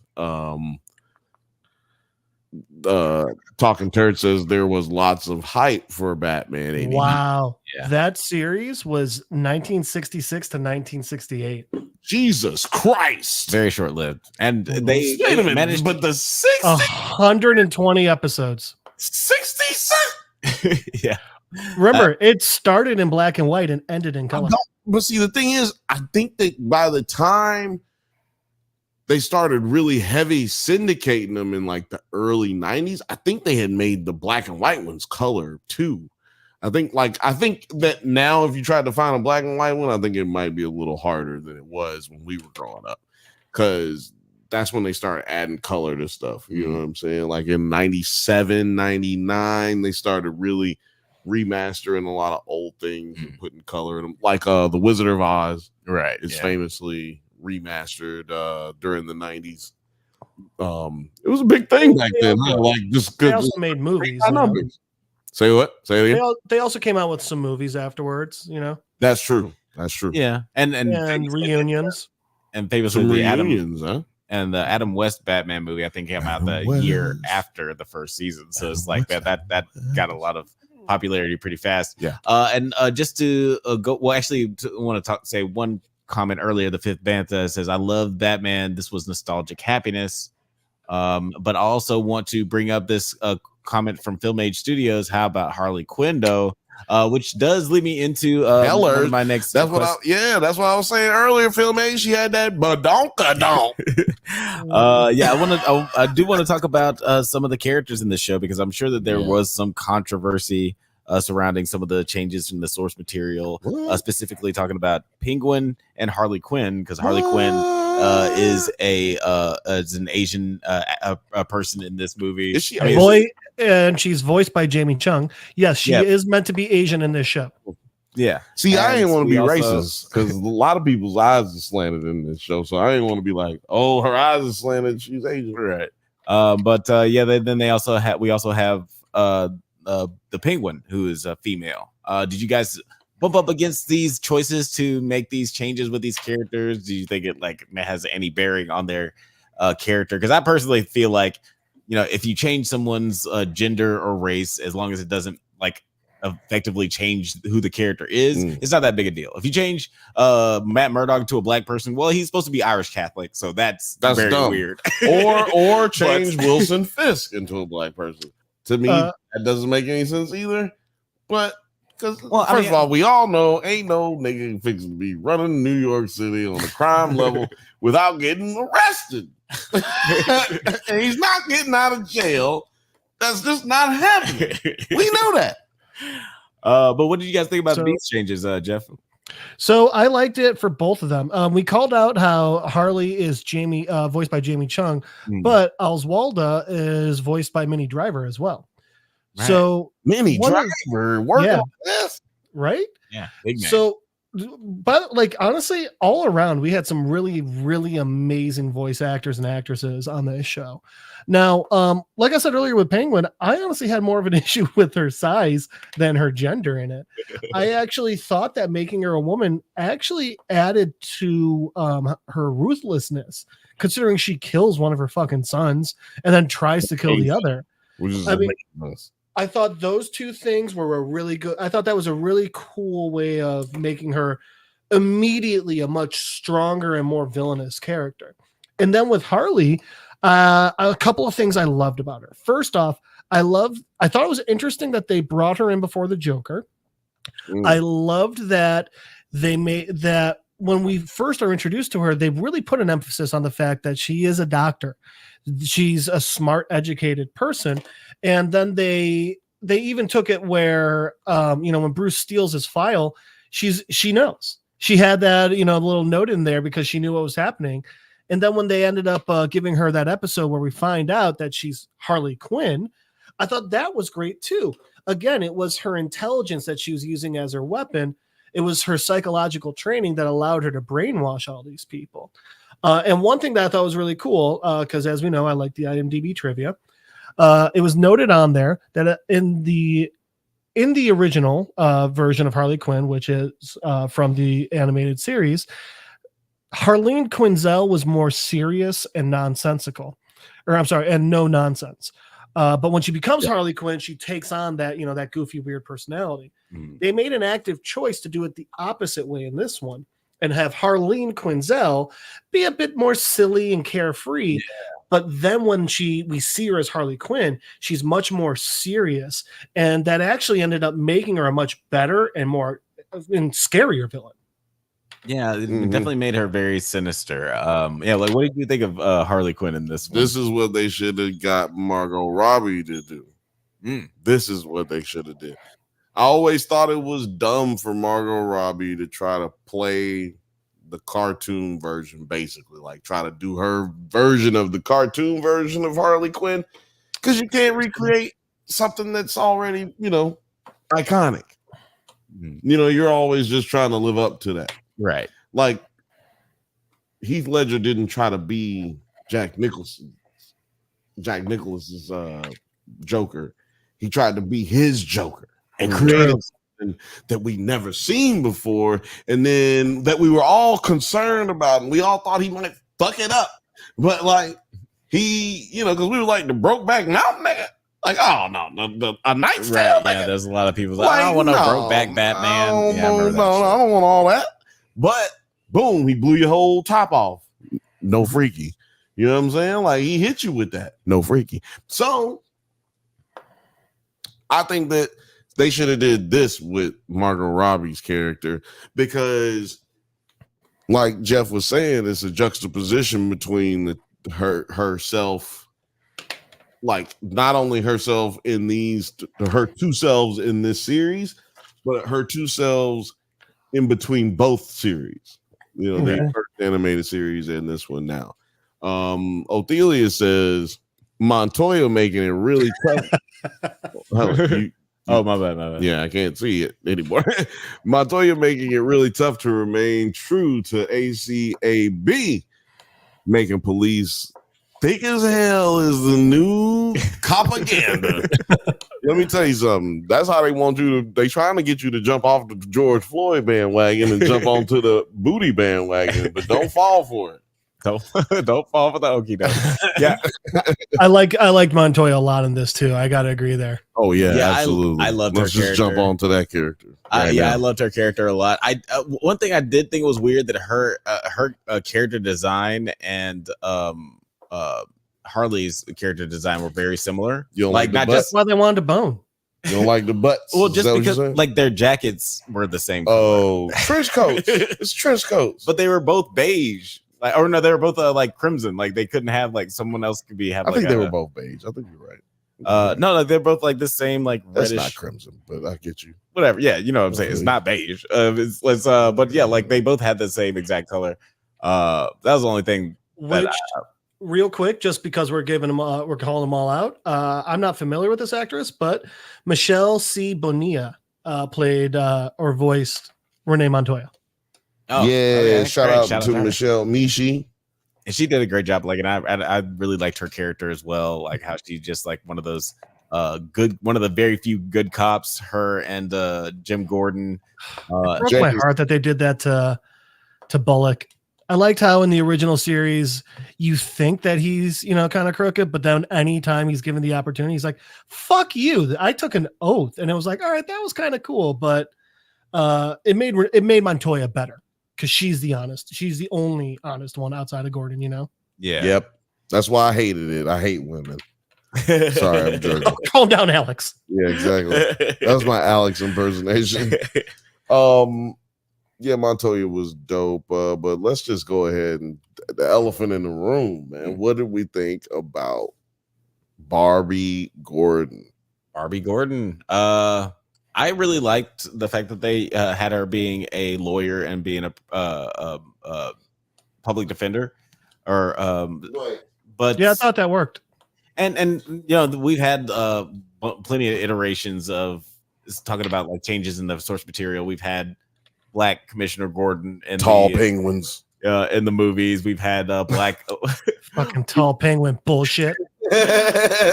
Rosario Dawson played Batgirl in one of the Batman movies. So What? it's like this is not in the Lego Batman movies. She's Oh Okay. man, I mean she's still black. and Well, we got Black Jim Gordon in the Batman, so it's like it's yeah, not that's something why I wasn't super- mad about that. I was like, oh, Jim Gordon is black now, retcon wise. So if we gonna see Barbara Gordon for the first time since all the retcons, then I'm like, all right, I'm fucking with that. What did you think of that, Jeff? Shout out Crystal Joy Brown, our new Barbara. I thought it was great. I thought it was actually a really good. I thought that everything about this Babs was really fun. I thought making her that public defender, like you said, was a really smart choice, and it led to some good back and forth. One, she's obviously there's like, hey, we got some good justice boners coming from her. And then at the same time, we got that episode where Onomatopoeia, which by the way, great villain name, is coming after her. Her and her dad being able to have that back and forth argument, I thought was really good. Mhm. They also gave her a lot more agency as Barbara than I feel like they've done in the past. She's really her own person. She's got her own storylines.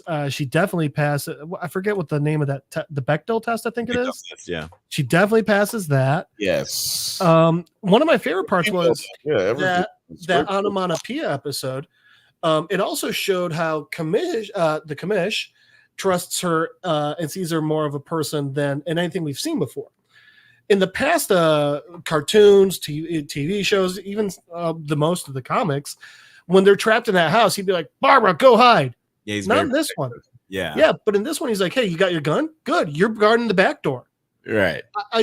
I was really having a lot of fun with how much of a person they made her without having to be like, "Oh, also she's Batgirl." Yeah, I was really glad that they did it the way that they did it, with Jim being very aware of who his daughter is and not like trying to like over parent or over protect or treat her like less than, But I do think that comes with making her African American. You can't make an African American woman in America, the daughter of a police officer, be all scary and like, and then take, like, if he told her that, like, go hide, she'd be like, fuck that, that's what we're gonna have to do now. And then you can't have that, right, as far as this character and what we're trying to do with this show. So I think that they did a great job, like y'all say, you know, making it to where she's a matter of fact and their relationship is a matter of fact. Like, no, we don't have to have all these conversations about my feelings. Neither one of them having like, it's all like, hey, you know, your boy the Bat, I met him today. Crazy. You know, like, got a nice car. Like, they have a very loose relationship in a relationship where there is no mother, instead of there being a black relationship where there is no father. I think that was really interesting, because they could have easily just made Jim Gordon Jane Gordon, right? Yeah, they could have made that change. And like, to y'all's point, I do really like their relationship as well. And what you mentioned earlier with the Bechdel test, the show does pass the Bechdel test, but it also passes a test that was created by the Drunk Banthas channel called the Color People test. That's right. Which is when two people of color have a conversation with each other, and it has nothing to do with like the oppression of being a minority in America. That's right. It's just like they're having normal ass conversations. That's right. Isn't the Bechdel test named after the person who came up with it? So wouldn't this be the Bantha test? I'm not that we call it vain. The Bechdel is a vain. All right, cool. Dibs. It's the Madel test. What up? Yep. That guy just taking another one from you. The Madel test sounds dope, though. I ain't gonna lie. The Madel test does. It really doesn't when you know the German behind it. That's neither here nor there. I'm sure there's some Bechdels that own some slaves. People still let's be honest. No. Bechdel, Madel is German for little girl or feminine. My name is technically Jeffrey Little Girl. You know what though? That's a dope rap name. Jeffrey Little Girl. I'm not gonna hold you. Jeffrey Little Girl or Jeff Little Girl. Damn, son. I'm going to buy that album next week. I'm gonna let it come out first and then see how everybody react. We talked about this a little bit, but I'm curious. What's going on in the comments? Yeah, there's a lot of stuff going on in the chat. We got some good conversation going there. We do. By the way, a lot of it is how Athelius is falling in love with these girls on this show. Which Dibs.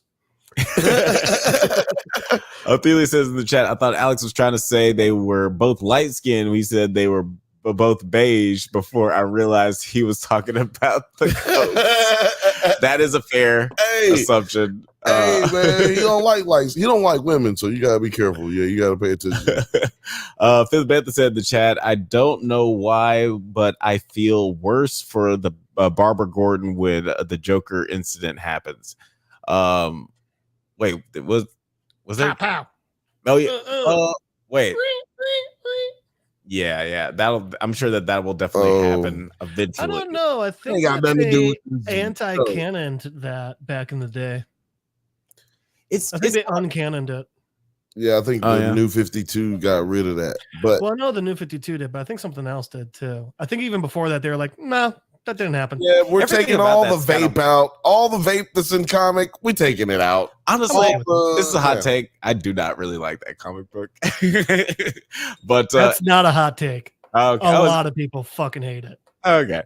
It's the vape. It's all it is. That's the whole of the podcast. But there's another Talking Turd said in the chat, DC do a better job with cartoons than they do with live action. Yeah, that's been a common thread with DC. I haven't watched it, but I hear their Jack Twin Superman's fucking awesome. Yeah, I want to watch their what Superman? Huey voices Superman in the cartoon now. Yeah, Baby Quaid. Oh yeah, I ain't watched that one yet. They got us. Sorry, right. No, I was gonna say we watched recently the part 1 and part 2 of Final Crisis or Crisis on Infinite. Yeah, Infinite. I saw part 1. Is part 2 worth watching? Man, let me tell you something. We'll talk about that off pod. Right now. I can't have a conversation. That's a whole nother podcast. That's why I can't. I'll just say I like Jensen Ackles as Batman. Same. Like I love almost every single DC animated movie or show. Like just so for anybody who is in the comments talking turd, like just so you know, that's what I fuck with as well. What's this one above that one? No, the long one? By the yeah. Oh, sorry. Athelia says in the chat, I love the dynamic of her younger black millennial who realizes that the system doesn't work versus her dad, older black Gen X boomer that believes you can change it from the inside. Yeah, that was one of the better episodes when you had that conversation between the two of them battling that out. That was one of the best episodes. Yeah, for sure. Yeah, that was a two things can be true episode. Talking about other great DC animated, I haven't watched it yet, but the Green Lantern Beware My Power movie is supposed to be fucking awesome. Wow. I thought it was just another random story. No, it is. So first off, it's Jon Stewart, which already better. He is an amazing Green Lantern. The best Green Lantern favorite. I just like Kyle more since he's an artist. He can make better constructs. But anyway, so it's that. It's also he's begrudgingly taking on the power, and then there's a good twist at the end with everything. It's supposed to be amazing. I'm trying to find it. They took it off of fucking HBO. Damn, like why did you do that? Sorry. Max.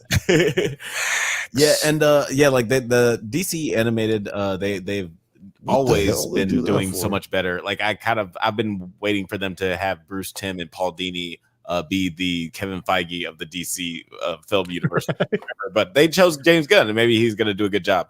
But I'm curious at like what you guys thought was the MVP of this season. Like obviously Batman is like the main character, but do you feel like he was your favorite character in this season? Were there any other characters that you really enjoyed more? Jeff, I'll let you go first.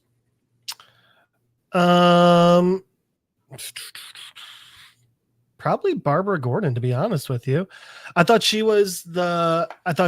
had the most growth as a character. I felt she moved the plot along a lot and really well. I thought she was a fucking badass. I mean, she doesn't even have a utility belt, and she's running into buildings, blowing up, and running around trying to save Harvey and all that stuff. Yeah. I'm going to go with Barbara Gordon. Yeah, they kind of made her like a Rachel Dawes kind of character, but like also she just Rachel. Like Rachel Dawes, if she actually did more shit. Yeah, shout out to Rachel V. Yeah, like it's kind of in that vein. So yeah, I think I really liked her in this season as well. What about you? Did you have an MVP for this is a Green Lantern update. Okay. Green Lantern Beware My Power is not available on anything except Prime Video, and you would have to rent it or buy it. Damn, did it just come out or something? So no, it was because it was streaming on Max for the longest time. But again, I was kind of Green Lantern out because that's the comic that I just go way too much into. So I was like, I'm not really feeling it. But also, I will say this: I am also planning on trying to find and buy the Blu-ray, and then I'm gonna rip it onto my computer. I'm gonna put it on my Plex server, and then I can just share that with you guys. Killing it! Oh yeah. That sounds like a good time. We should all watch it together on StreamYard. The thing is, I have way too many movies, and they take up a lot of space. So I'm just gonna rip them all and put them on Plex. You're allowed to do that. That's why Plex is Plex. Really? Absolutely. Yeah, damn. Technology. You're allowed to build your own library and share it with as many people as you want. Oh, okay. Sorry. What was before we get into the we were still talking MVPs. I don't think we got Bills yet. Yeah, what was your MVP, Bill? I wasn't gonna go here with it, but my MVP is gonna have to be Mr. Harvey Dent. I did not like this Two-Face. I'm gonna tell you. Well, I said Harvey Dent. I didn't say okay.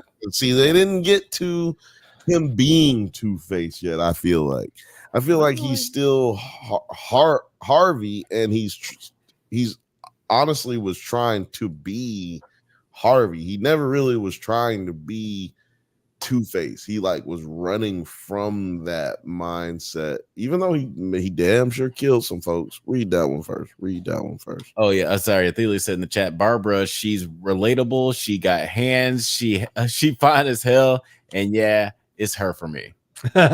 Basically said the same thing.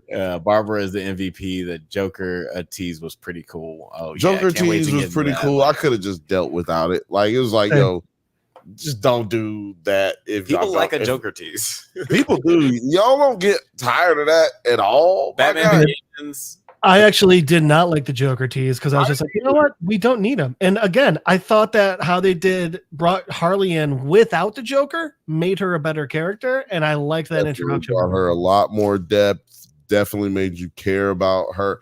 Like actually made you care about her because the way that they brought her in is that she's Bruce Wayne's therapist. By way of court order. Right, like so we've never seen Bruce get into anything or deal with anything. Like I like how much Bruce Wayne we got. You know what? I'm changing my MVP. My MVP is Bruce Wayne because this might be the best Bruce Wayne that we've ever gotten.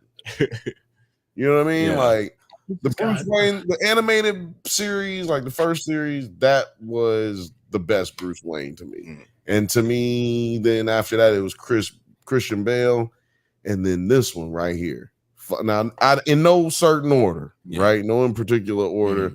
I put them guys outside of the order you just put them in. Gotcha. Right now, yeah. No, you make that order and assume that those are the order that I'm putting them in, but I'm just saying them in the order that I'm remembering their faces. I also really enjoyed the Batman cartoon. I enjoyed that Bruce Wayne a lot too. Man, that was a fun one. I especially liked his design that he made him like more kind of like boxer-ish. Yeah, the Bruce Wayne was definitely like stronger chin, stronger face, and they give him a boxer's nose. I love the design of the Bruce Wayne and the Batman in that movie. Like I thought the design was one of the strongest things about that movie.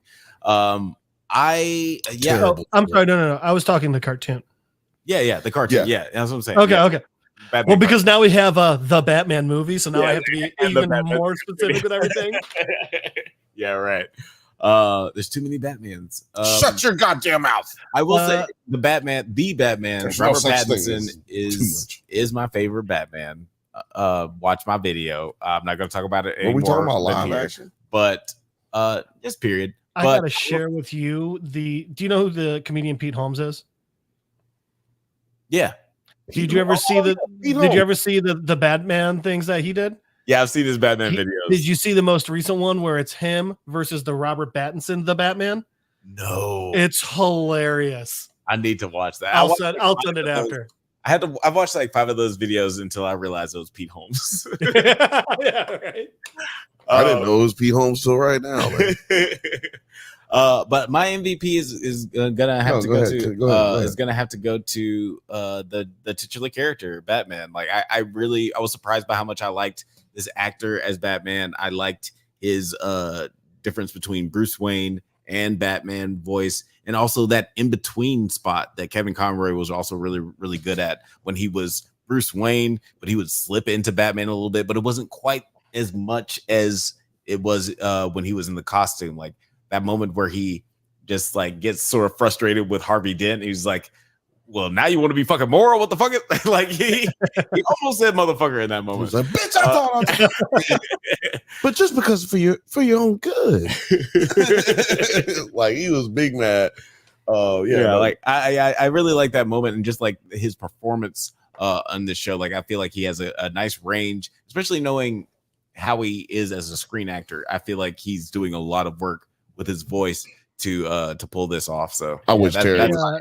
He said one of the biggest issues he had was trying not to just do Kevin Conroy, because that was the Batman he grew up on too. I'm not gonna lie, he was very close. He should have just did that. He said it, he realized he was slipping into it, and he was like, "I'll put some Conroy in mine." He should have just did it. Go ahead. He did. Like I noticed every time he gets punched, he does the Conroy. Oh yeah, he does. He does the Conroy. Unless they use the Conroy voice for those. That would have been even funnier. They could have easily just used this. Ugh. I like to believe, since you said that's when he went full That's Conroy. the part he was trying to. Yeah, he was like, I'm gonna put some of it in there since I'm going in that. No, I wanted you to read that. Oh, That's sorry. why I put it up there. Nah, I like the Harvey Dent a lot. He lives up to the name before he became Two-Face. And then he also says, only thing I'm not feeling about this show is Catwoman. I feel like they punked her. She got caught way too easy, in my opinion. The only thing I'll say about that is remember it is year one. Yeah, and yeah, like I feel like there's a lot more adventures to come with her. And I like that they gave her the 40s cape costume. I was about to I say hate that they costume. didn't give her no toys, and that's what I like the fact that she mentioned that, like, oh, you have toys, and also she was like, We're gonna have to upgrade the Oh car. my god! By the way, how about that? Was that a Bat Cat knockout spray fog? right? What the fuck was That that? was so funny. No, you know what thing though? I did like though, like that car that they gave her was a toy back in the I day. think that was Batman or Catman's car, actually. Oh, really? And there is a Catman villain in the Batman universe. Yes, but that was a McDonald's toy Oh, that's dope. for sure. It was a Happy Meal toy. Now, I'm not saying that Catman doesn't have a vehicle similar or the exact same, but let's look it up, Alex. Catman looks ridiculous, but it's actually fucking badass. Is it? He It's like not murders, and I think he actually has 9 just- lives. And Yeah, it was Really Batman common. Returns because it's like the McDonald's one. Oh, here we go. This is what I was thinking of earlier. See, it's not the exact same, but it is. You see what I'm saying when you see it here. dude, that's dope. Dude, that's almost exactly the same. Yeah, it's not exactly. That's what I'm saying. Like, it's not the exact same, but It's a Wacky Racers version of. shout out to the animators. Shout out to the people who worked on this show, because y'all gotta really be. did bring up some nostalgia without actually making it feel like fanfare, Yeah. fan service type shit. Agreed. By the way, that quote that Hamish was saying, and I think even though when I was making my audition tape, I certainly wasn't trying to copy him, but those vibrations were there. That sound was in my head, and that was, I think, probably what I was pursuing. Yeah. So yeah, It's kind of hard to not have the greatest Batman creep into your brain when you're doing the voice acting. Fifth and Bantha said that this is a good Bruce Wayne. Like, I thought he was definitely a very solid Bruce Wayne for sure. I mean, yeah, he's my MVP. And I'm curious how you guys like. Shout out to the chat. The chat is going The hard. chat is blowing up. Like, Just that. that's all. Talking Turd actually asked, "Wasn't Val Kilmer Batman once?" Now I'm old. No. Trust me, Talking Turd is older than you, so he's also just British. So just that's there's certain things that he don't remember that he saw. That And You know, Talking Turds, it was he's- Batman Forever, yeah, he's forgotten more movies. I think somebody helped him out with that. in the chat. and his villain Yeah. was Tommy Lee Jones Two-Face and Jim Carrey Riddler, and Jones fucking hated Carrey. oh my gosh, that's all. That's a future does hold up episode for sure. Yes, I am an old British turd. He's less of I'm a an old turd. American douche. He's more British than turd, but you heard him. Guys, like, honestly, like, I'm probably the biggest Batman Shout out fan that Pterodactyl you'll Pie. know that you'll ever meet. So I could talk about Batman for forever and I ever, have but I won't allow it. 2 more things. Go ahead. One, the what was it? The Carnival episode. We got 4 different Robins there. Yes. I'm actually glad that you mentioned that part, because basically the scuttlebutt is going to be for the next year and a half till we get the next season is which Robin is going to be Robin, or all We of got them. Jason Todd, Dick Grayson, Stephanie Brown, and Casey whoever. Yeah. Um, Everybody's ever been the Dark Knight. Cassie. Cassie Dark Knight. Yeah, Cassie Dark Knight. Yeah, no, Frank Miller, the Frank Miller Robin. right. And what was your second thing? You guys know the ginger cop who tried to shoot, who was getting ready to kill Barbara? Jim Corrigan. Are you familiar with who he is? No. Name sounds really familiar. He becomes the Spectre. Oh shit! Oh really? And see, he didn't die either. So yeah, he Not yet. gonna come back as Yeah. Spectre. That's dope. Well, to become the Spectre, you actually have to die. Yeah. Roll Tide. And so Jim Corrigan in the DC Comics is a crooked cop who is killed, and then he is brought back because he's got some morals. So he is the Spectre, God's spirit of vengeance, not justice, vengeance. Yeah. Who was also Hal Jordan for a while. Hal Jordan. Hal Jordan, another great. He's probably my second favorite Green Lantern. But I'm curious. I was gonna like As long as it's not Guy Gardner, we're all good. no, he's my number one. But I am curious, like, what was y'all's favorite episode? Like, we've talked a lot about it, so I just want to say real quick that the Natalia episode is my favorite. Athelia says, "Didn't they show Dick Grayson in that Natalia episode?" That is my personal favorite. He was the first boy that got kidnapped, and they kept calling him Dickie. Yeah, we got Dickie, Jace. They never used last Jason name, so they could have easily made this just throwaway episode. But yes, yeah, and I really appreciate that they threw Stephanie in there because I was reading the comic book run where Stephanie became Robin, and I was so fucking excited, and they just killed her off immediately, and I was so mad. Like, she's not dead. None of those kids died.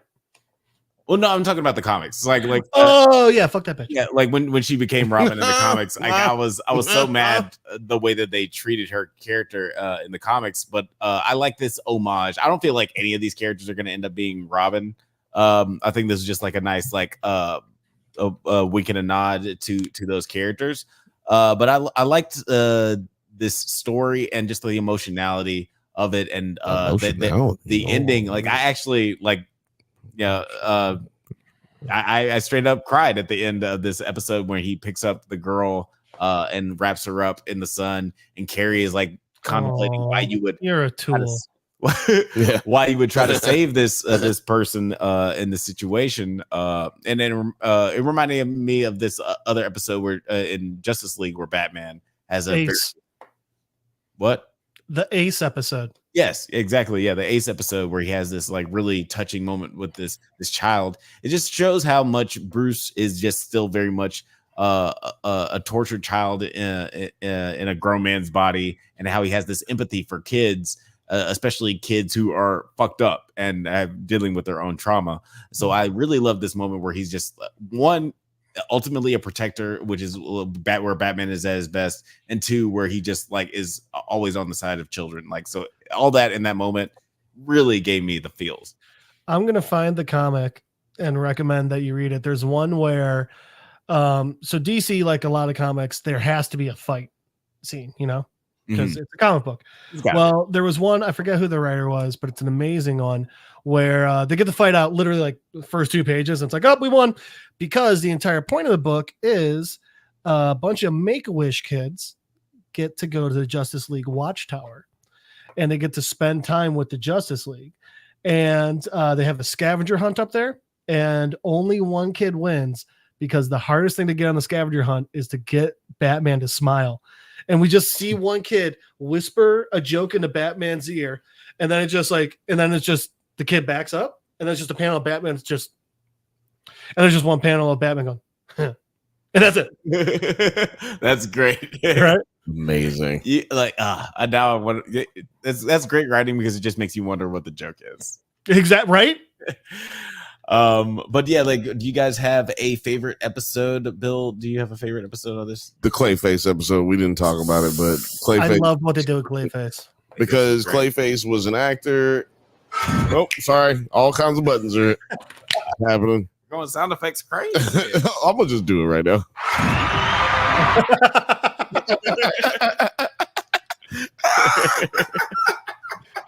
Oh god. Oh shit.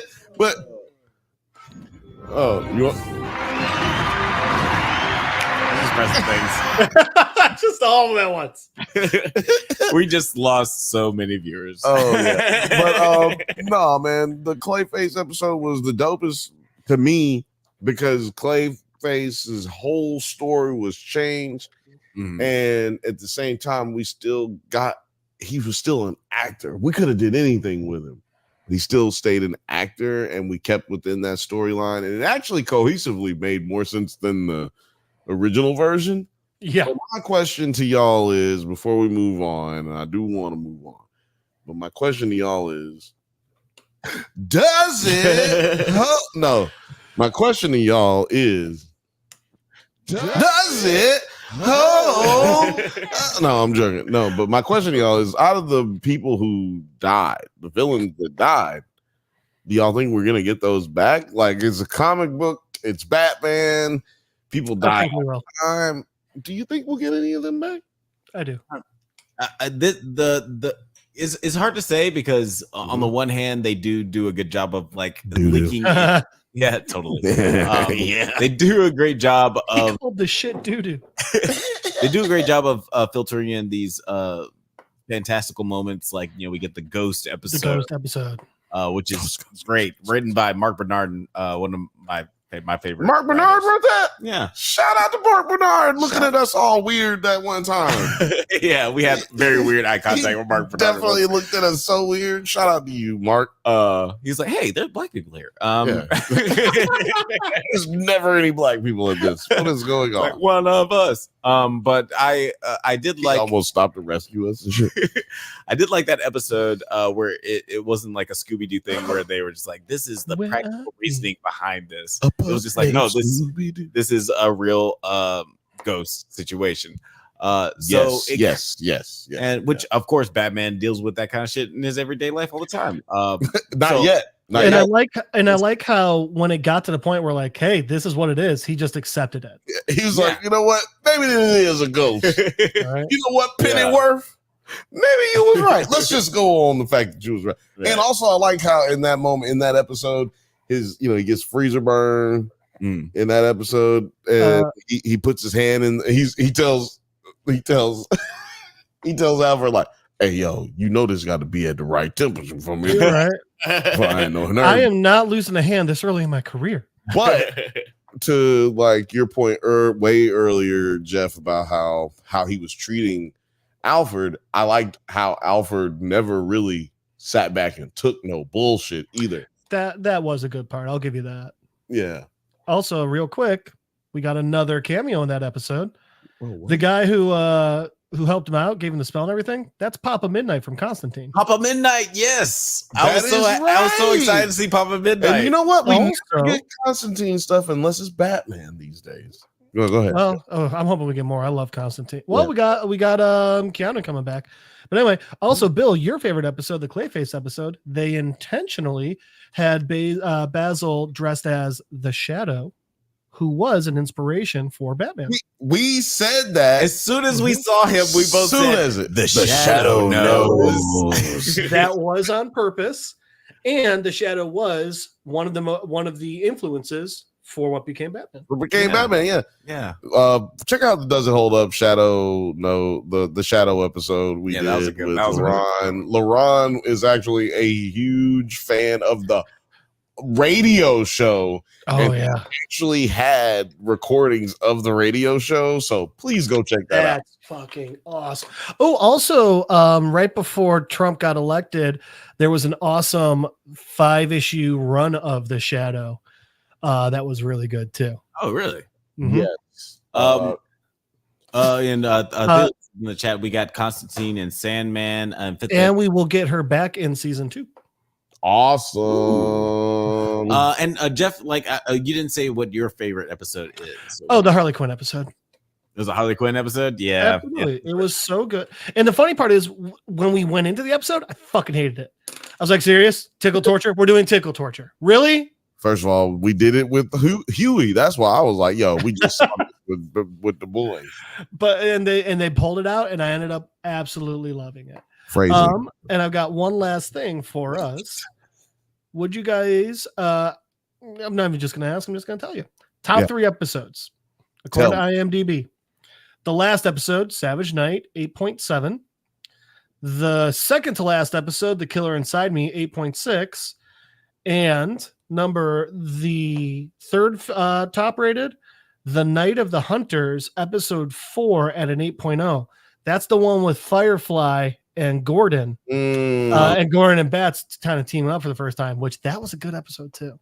That was a really great episode, and I think that like more speaks to just like the writing overall on the show, that it wasn't like because I would assume that the last couple of episodes would be higher rated just because it's more relative, or like at least like the highest rated, because it's like more it's got a relation to the climax.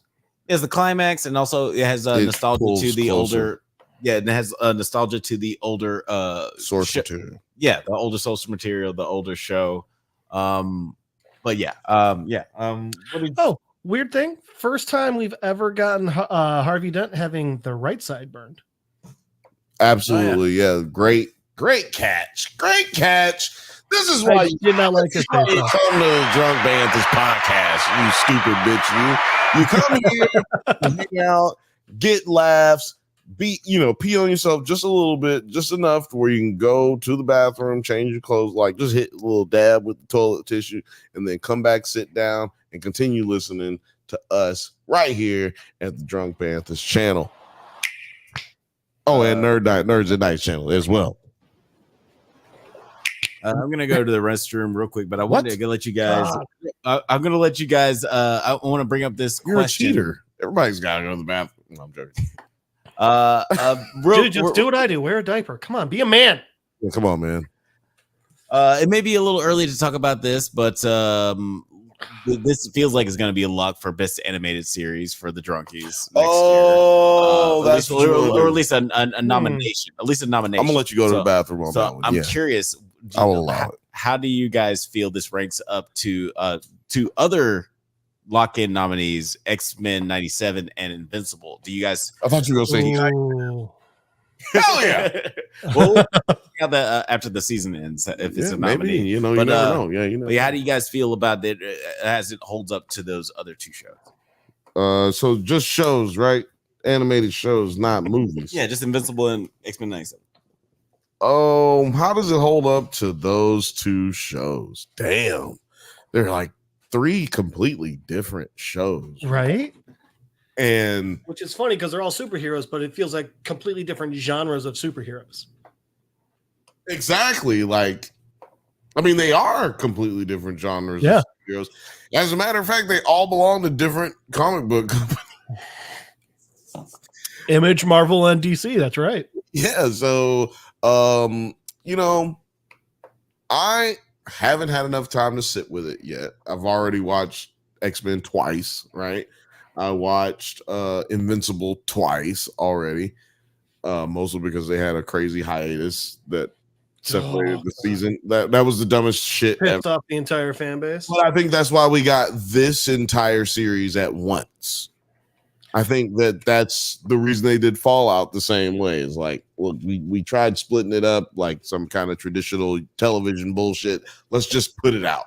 Right. I don't really like either because it doesn't really affect us well economically. We would like to have a better situation, maybe parse these all out in 8 weeks, well, whatever. Right. But yeah, I feel like this one sits in the top 2 out of those 3. Maybe. Agreed. For me personally, I like X-Men 97 more, but I don't know if it will beat out over Batman Cape Crusader with everyone. Because again, this one, right. They both have a lot of nostalgia, but I feel like this one has more somehow. Which is funny because between the original X-Men and the original Batman animated series, I feel like I liked Batman more. But I was blown away with how X-Men 97 was done. I thought it was fantastic. Every part of it, the animation, the writing, the voice acting, I loved all of it. And the same with this, but I just X-Men 97 more. Yeah, X-Men.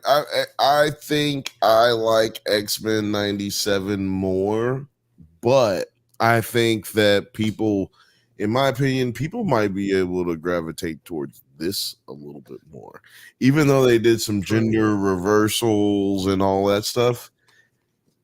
The lesbian stuff in this didn't hit as hard. Like, to me, it wasn't like as, first of all, people complain about this kind of stuff, saying it's being shoved in their faces, and which is funny because Montoya was always gay and Harley was always at the very least bi, if not straight up pan.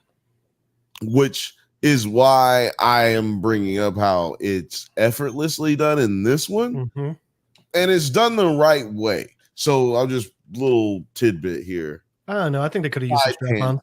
Alex knows this in Teen Titans, the live version, Teen Titans, the animated version, also Young Justice. I felt like the homosexual, bisexual thing was being forced. It was like you went into a room and said, hey, writers, figure out a way to make this work. Like, I know you got a story already, but figure out a way to make this gay. And I'm not saying that you shouldn't have more gay stories being told, right? But the thing is, when you make them bad, when you make them and you make them badly, then you're doing a disservice to the cause that you were trying to set out to represent, right?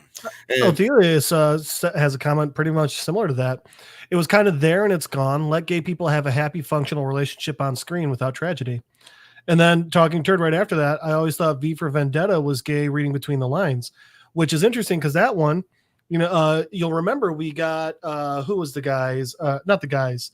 The girl, when they're reading that note that was in the cell, the inspiration for V and for Natalie Portman's, I'm just talking about the movie here, Natalie Portman's character to both kind of rise up came from reading that story about the lesbian couple who did have that relationship and they had it and they loved it. And, but then they lived in a world where even after years of everyone being okay with the LGBTQ community and everything, the world kind of just became what ours is becoming now. Right. You know what? We're smart. I'm never gonna catch it. Here you go. I'm gonna tell you what. The more drinks don't help my timing. We should move on to the next topic, but I want to say real quick. My impersonations get terrible. See, that was terrible. That was bad. I don't know who that was supposed to be. Exactly. But I want to say real quick before Fred Flintstone. It really tripped me out because when we started watching Kite Man, I started every time. What? Every time we say Kite Man, it sounds racist. That's all I can say. Hell yeah. If you don't understand, I'll explain. Well, let's just say in South Park, there was a reason the character that was the character played the human kite. And yes, I absolutely made sure to overpronounce that. Yes. Thank you, YouTube. So HOTD? What was the word I was thinking about? Oh yeah. Anyway, that one. It tripped me out when I was rewatching Harley Quinn, or I was watching for the first time Harley Quinn season 3 because I realized I hadn't finished it when Kite Man came out. Just been binge watching, and then I watched Batman the Crusader, and then I hear Harvey Dent. I was like, is that Batman? It is, and it absolutely was. And fucking Dietrich Bader, is playing Harvey Dent. He also played Batman on Harley Quinn. He's also that's because he was also Batman in Batman the Brave and the Bold. I never watched that show. Neither did I. I didn't give a shit. But real quick, how about? All right, I think it might be a good idea just to call this out. Listen to this lineup we had. We had Hamish Linklater. We had Dietrich Bader. John DiMaggio, Michelle C. Bonilla, Crystal Joy Brown, Cedric Yarbrough. Oh, yeah. Cedric Yarbrough. Jeff Bennett, Kimberly Brooks, Jamie Chung. Who else did we have in here? We had just like a lot of real top name talent. Toby Stevens, who if you don't remember him, if you ever saw what's it called? Black Sails, he was the captain in it. McKenna Grace. Dude, Christina Ricci is Catwoman. Oh shit! I did not even know that. Hold on, wait a minute. I missed that. Christina Ricci. Yeah. That's amazing. Minnie Driver, Dan Donahue. Like, guys, this was a stacked show. David Krumholtz. Krumholtz. I love David Krumholtz. Who did he play? He was Fletcher Demings. Yeah, well, I don't know. Lacey Chabert was in this. Chabert, I don't know. Oh, I love Lacey Chabert. Haley Joel Osment. She tried to make fetch happen. Hold on, who is Haley? That's my homie. He's Anton. Don't know what episode. Yeah, dude. He's that black boy. Dude, I gotta go back out. I gotta go out. His birthday soon, dude. That's the homie. I hung out with him one time. We got really drunk. Yeah, Frothy could not agree with you more. Wait, what is it? Frothy saying here? That was a very piercing sound. Hey, David get over K, it. underrated actor, should be in more. Absolutely, hell yes. I loved seeing him in Oppenheimer. But we have to move on to our next topic, just so we don't hit a 4-hour episode. It's happened before. It cannot happen again. I hit the dimension button. Also, yeah, we keep talking. Things keep happening. Batman is too engaging of a topic. I got something really fun to get us on to the next topic. Ooh, what is it? What's our transition? A woman was denied getting her 6-year-old child a passport in England because she named her child Khaleesi. And they said they would have to get Warner Brothers permission first. Oh, wow. That is insane. Oh, Warner wow. Brother, no one man should have so much power. That is insane. And then, that is a pretty great transition over to our Hot D finale, the Queen. Hot D. Yes. Let me hear y'all complain about them sounds. Yes. Let me hear you complain about them sounds right there. That is the theme song that is never wrong. So nice. They used it twice. I can't believe they just brought back the same theme song. I can. Why would you change it? Like, why? Yeah, what mess with a good thing?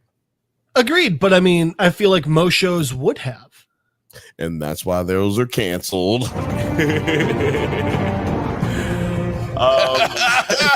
It's still going, god damn it. Let's run through some of the things that happened in this episode. Tywin Lannister allies with the Triarchy, but must first defeat Admiral Sharako Lohar in a mud wrestling competition. He wins, impressing her, and Larys convinces Aegon that they exile themselves in Bravos, where Harrenhal's gold is stashed, then reclaim the throne following the war. Now, I we'll get to Larys and Aegon later, but I kind of thought that this scene with Lannister, Larys, Legon. Oh, Lagon. That's a cute little couple. He's a strong though, isn't he? So Lay strong. Strong. I don't know. Frothy says, "I'm so excited. I actually watched this." Oh, right on. Right? She's this whole been waiting. Fucking pterodactyl process. It's dragon time. It's dragon time. So I originally I was kind of out on this scene with the Lannisters. Oh, sorry. Meme. Bill, Fifth Bantha said in the chat, Bill, it's time to talk about that meme. Oh yeah, you got it right here. It's talking about. I don't know if I shared it. I don't think I shared it. It's okay. I'm an okay producer. I promise. I'm bringing it up right now. Okay, I'll let you work behind the scenes, but just to bring. Oh, it's on my text messages. I feel stupid now. Just to talk about this scene, I personally, when I was putting together the rundown what we're going to talk about, I was like, I'm just going to leave this scene out because it's not that important. It's not that interesting. Because until Alex finds out, dude gets to fuck all her wives. Then Alex is like, it's going in. Oh, I'm intrigued. No, I was kind of out on all of this. Like, it seemed a little too cute and whatever for me. But I was like, we should talk about this because it feels like it might have some implications going forward with this story. But then I found out that the character who is introduced in the show is a YouTuber, a YouTuber that I actually really like. I just didn't recognize. Friend of the show. Yeah, friend of the show, Philosopher Tube. I've watched so many of their videos, but they ended up in this episode. YouTubers ended up on Game of Thrones. It's kind of crazy. But Jeff, what did you think of this scene, like between these two and the Lannister and Lohar? And are you a fan of Philosophy Tube? Did you know who this was when you watched it? No, I just looked her up. But hey, come on the show. Let's talk about this. And then, can you get me on House of Dragon? Yeah, it's crazy. I pointed it out to Alex today. I was like, yo, every motherfucking YouTuber on YouTube has talked about this girl being in this motherfucking movie. I mean, this motherfucking TV show. But, you know, YouTuber do something, Angel gets his wings. You know what I'm saying? Like, I did just subscribe, so that's... Hey, you know what I'm talking about? Get it how you live, man. But yeah, how'd you feel, Jeff? How'd you feel about it? I thought it was an interesting bit of the episode because, like you said, it's made to be just kind of like some filler, not really important part, but like it felt like there was something underneath, to the point where like I actually looked up her character's name because I was like, is this like Cersei and Jamie and Tyrion's mom? Like, it was at that point where I was like, what's going on here? Yeah. But like then it was just like, okay, no, it's way too far time wise for her to obviously be their parent. Okay, yeah. But years, yeah. But it's definitely, there's something going on here. The entire time you can tell that this is going to be much more important than we know or that we're seeing yet. And I don't think it's just because her fleet. I think this is going to become when, like, yes, the Lannisters are a well-known and highly esteemed family. I think she's going to help them become the fucking powerhouse they are by the time we get to Game of Thrones. Yeah, it definitely seems like this show does a little bit better of a job, maybe just because it's the second bite at the apple. They do a better job of showing what's pertinent in the storyline. There's not a lot of just like superfluous scenes that never get picked up later on in the show. Like, it seems like all these scenes are gonna matter going forward. Case in point, like little scenes with Ulf, like hanging out in the bar. He just seems like kind of unnecessary scenes until recently, where he's become intricate. Where he's just hanging out at the table. He's doing the same thing. He's doing the same thing, just being an asshole. I don't like Ulf, man. Such a twat. I should have, man. We should have put one in his neck, man. Mm-hmm. That's all I'm saying. But I mean, also just so the other thing is, like, I don't know about you guys, but the entire House of Dragon, Frothy disagree. The entire House of Dragons show to me, it's just every time we see a Lannister, I'm like, really? These guys become the Lannisters we know? I think she's what? Right. Yeah. Okay. Yeah. Like adds a little bit more strength to their. She seems so weak, you know. Yeah. Like, oh, I'm Highborn.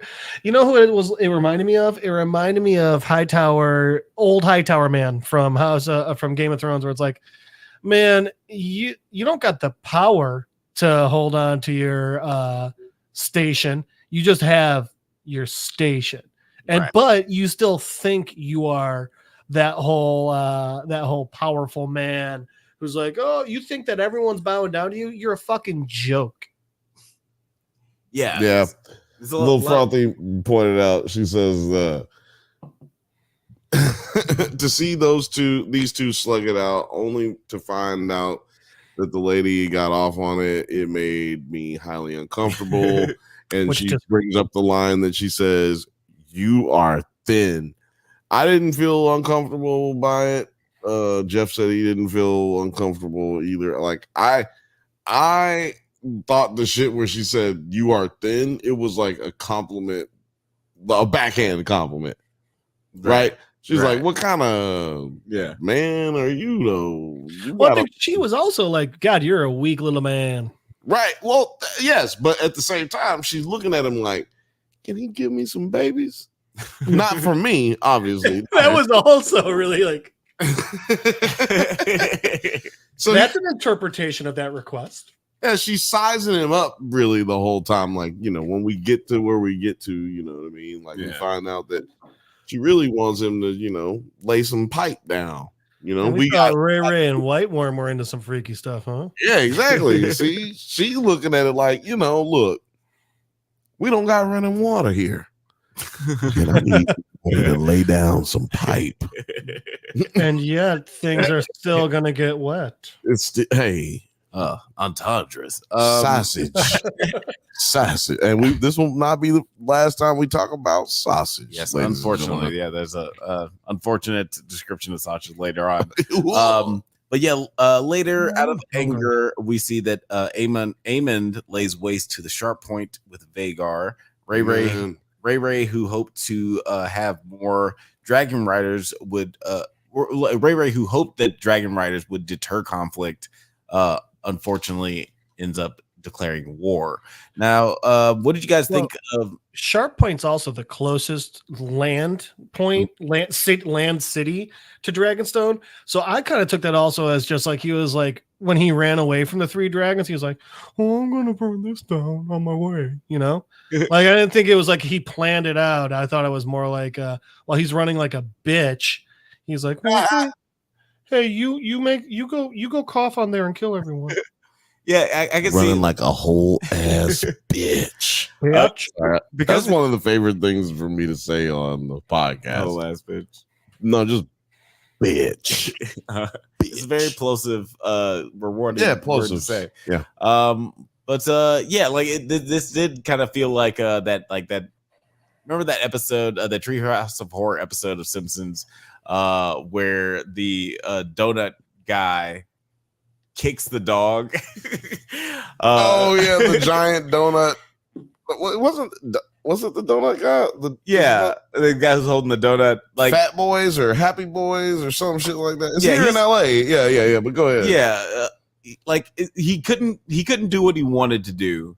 So on his way out the door, he basically kicks a dog 50 yards away. Right. And this kind of felt that same situation was like, well, I can't do what I want to do. I'm gonna fucking burn this place because what are they gonna do? I'll tell you what they're gonna do. Die. Right? It's like that's exactly what they're gonna do. And it was just kind of seemed like what his in line with his character. Like he's gonna be impulsive. He's gonna be violent. But what did you think of this opening moments where, like, because Ray finally commits to war, which we see the opening moment is with Damon. Not the opening moment, but just like this Isn't moment. The opening moment when Bernie Boy is just sitting there looking a lot like his daddy. Right? Yeah. Unfortunately, but sorry, I didn't mean opening moment. But this moment with Ray where she decides she's actually going to commit to war because she's sort of been on the fence about using these basically nuclear weapons. But she's like, having the weapons isn't going to be a deterrent to war. Now we actually have to go do something. What did you think about her resolution to that? Well, I mean, I already knew that was I already know a lot of what's going to happen. I'll tell you what I felt about how they portrayed these specific parts. This part made me feel like you're talking about with her conversation with Corliss.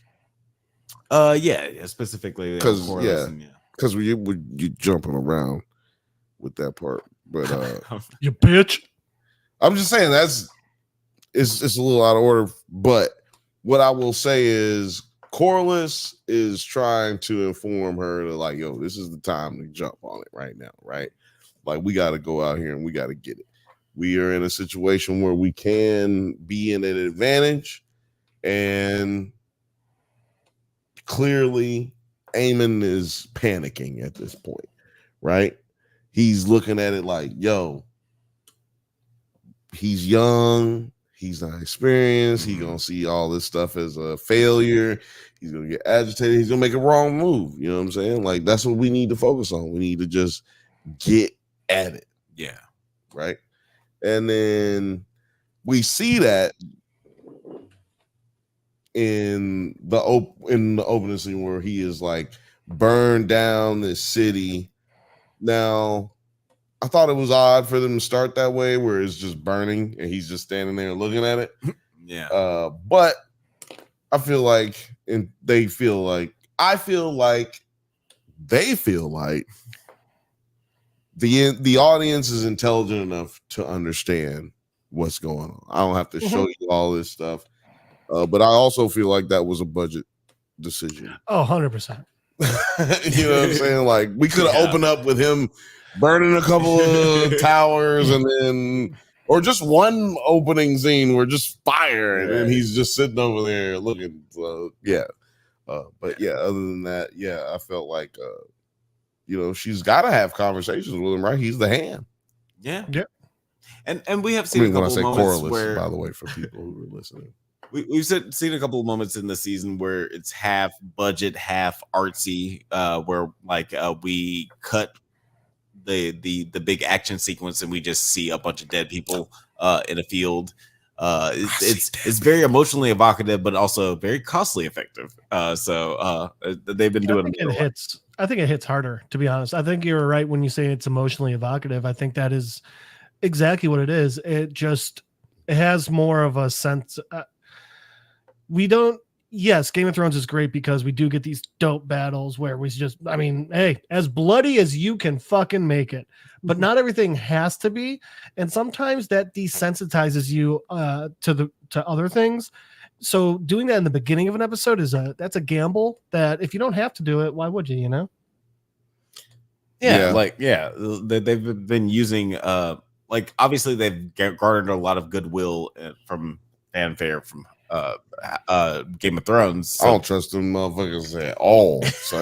Yeah, it's actually weird that they have so much trust after the last. Actually, you know why they got trust, and I retract my last statement. The reason they got trust is because this story is done.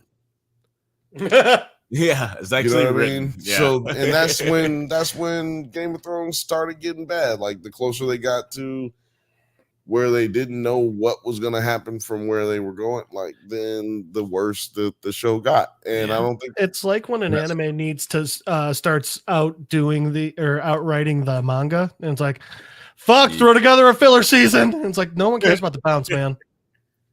Precisely. Producer Terry said in the chat, I don't have trust in them. Why I'm still on season 1. Well, you're needing to catch yourself up, man. Punch yourself in the face and go ahead and watch House of the Dragon season 2, man. Go ahead and do it. Yeah, I've heard some complaints about this season, and I've heard some people say that it maybe works a little bit better if you binge it all at once. Because some people had some pacing issues with it. But I think the Harrenhal stuff would have been a lot easier if we got it. Like, I wouldn't have wanted all the Harrenhal stuff, just that with nothing in between. But I think having all of Harrenhal situations at one time would have been easier to digest, if that makes sense. Like, I still would have wanted the stuff that comes in between the Harrenhals. Yeah. Mm-hmm. But I would have liked a more... Give me all of that together, you know. I'll tell you what should have happened with that. They should have had one episode where none of that happened. They should have had one episode where we didn't have Daemon at all. You know what I'm saying? Instead of going back to him for parcels of morsels of a story and not having any like type of feeling of a resolution. And then just split that into 2. So let's say that we got 4 episodes of that. It should have been 2 or 1 or 3. Right. Because we should have had 2 on the back end and 1 on the front end. Right. Yeah, we get 1, we don't see him for another episode, then we move some of the stuff up. So let's say, we don't see him in episode 3. then we do see him in episode 4, but we Yeah. move shit up from episode 4 that we had and move it up into episode 2 type shit. And I think that would have made it easier. But also, I'm not gonna lie to y'all, and maybe it's just because I'm a book reader, dog. Though they paid all of that paid off at the last episode. Yeah. I feel like I mean, when it comes to these TV shows, it's interesting the way they try to edit it out or pace it out, because you know we have shows episodes like Battle of the Bastards, or not Battle of the Bastards, Watchers on the Wall. Watchers on the Wall, where it's just like it's all just what's happening here on the wall. Is we're not cutting in between a whole bunch of different stories that are happening throughout Westeros, and they very well could have done that. You just made a really good album for Rage Against the Machine. Watchers on the Wall. Watchers on the Wall. Killing in the name of. But yeah, like it's But yeah, let's move on to later on in the episode. Ulf's boorish behavior encourages Jace. Who? Wait a minute. Ulf's boyish behavior. I got you. Yeah, it enrages. I thought you said boorish. No, but yeah, I'm just making sure I heard you right. All right. Yeah. Ulf's boorish behavior enrages Jace. Aelin rebuffs Corliss's attempts at reconciliation, and Ray and Adam fly to Harrenhal after Simon Strong sends a warning that Daemon may be a traitorous. Now, what did you think of like Ulf? Hated all of this, because he seems like he seems very unfazed by all the pageantry here, and he's just like he seems like a when Keeping It Real goes wrong episode about to come to pass. No, fuck he's a twat. Yeah, like so he wasn't written like this in the book. You don't really know much about or find out much about Hugh the Hammer, or otherwise known as Big Bill from Warrior, and Adam, who is chill. You know, you don't know much about these characters, and so knowing that seeing that both of those guys, Adam and Hugh the Hammer can conduct themselves in a like manner, adults. Exactly, like in a noble manner, and then Ulf just is choosing not to. You know what I'm saying? Like that just shows you. But I do want to say that I feel like he had a genuine moment. Like I think that when he saw Jace and he realized that Jace was who he was, I think that really made him like the reason he gave him a hug is because that's his nephew. Well, you know what I'm saying? And like I think he's looking at it from that manner. Now it's also Hugh the Hammer's nephew. So hey, I'm reacting one way, you're reacting another way. Maybe you should act how I'm acting. Right. Well, so here's the thing. I could have given Ulf a pass after that moment, but then that next night at dinner, he's even fucking worse in front of the queen. Exactly. They should have gone Yakuza style and cut off a pinky. Just cut his tongue out, because that's the part that bothers you. It's his talking. Well, and I don't know about you guys, but at that dinner, when he's like, you can tell he's already too big for his britches. I'm a dragon rider. But like the way he was talking, was Bane at this dinner. Oh, blow it up. It gave me kind of Euron Greyjoy vibes, in the sense of like, you guys shouldn't be trusting this guy. He's clearly setting up to betray you big. And I think the way he's going to betray you is by turning to the other side, or giving them something they want. Like he's going to betray you to them, I feel. And I just I hated him. I felt like this is why you need Daemon around, because Daemon would have literally had the King's Guard hold him down, or the Queen's Guard in this particular situation. Hold your tongue. They would have held him down, and they would have pulled his tongue out with some vice grips, and they would have hot pokered his tongue out of his mouth. and he would have still had to ride that dragon after that, or you could die. You've been like that weirdo in Game of Thrones who had his tongue pulled out. I'll tell you what, this is not something you will hear me say often. Yeah. But he could have used some Cersei Lannister justice here. Remember, and I think it was season 2 when she has the Kingsguard. She's like, Kingsguard, kill Tyrion. And then they pull out all the weapons. She's like, stop. Turn around, walk 3 paces. Like, just Yes. that on him. Yes. Well, you know what? And to your point, because that was what I was getting to is that's why you need Daemon around, because Rhaenyra is a great person. Like, she's a good person. She really doesn't want to see bad things happen to people. Right. She's being forced, same as Alicent, they're being forced into making decisions by the men in their life that have made terrible decisions that they now have to play a part in, an enormous part in, and all they've ever wanted to do, which, by the way, all they've ever wanted to do is fly on dragons together and go off in the world and travel. And remember when I was saying that they were in a like lesbian relationship in the first season, and it was like, you was like, well, I don't see that. And I was like, man, I see it. You don't see them laying together. They're talking about this. They talking about, you're like, I don't see it. Well, I think it's even more proven now. I thought they were going to make out this episode. Because she says to her, Ray Ray's cool making out random chicks now. Ray was like, Alicent was like, come with me. Like, let's leave together. Like, fuck it. We don't need this life. And you could tell Rhaenyra was like, like she looked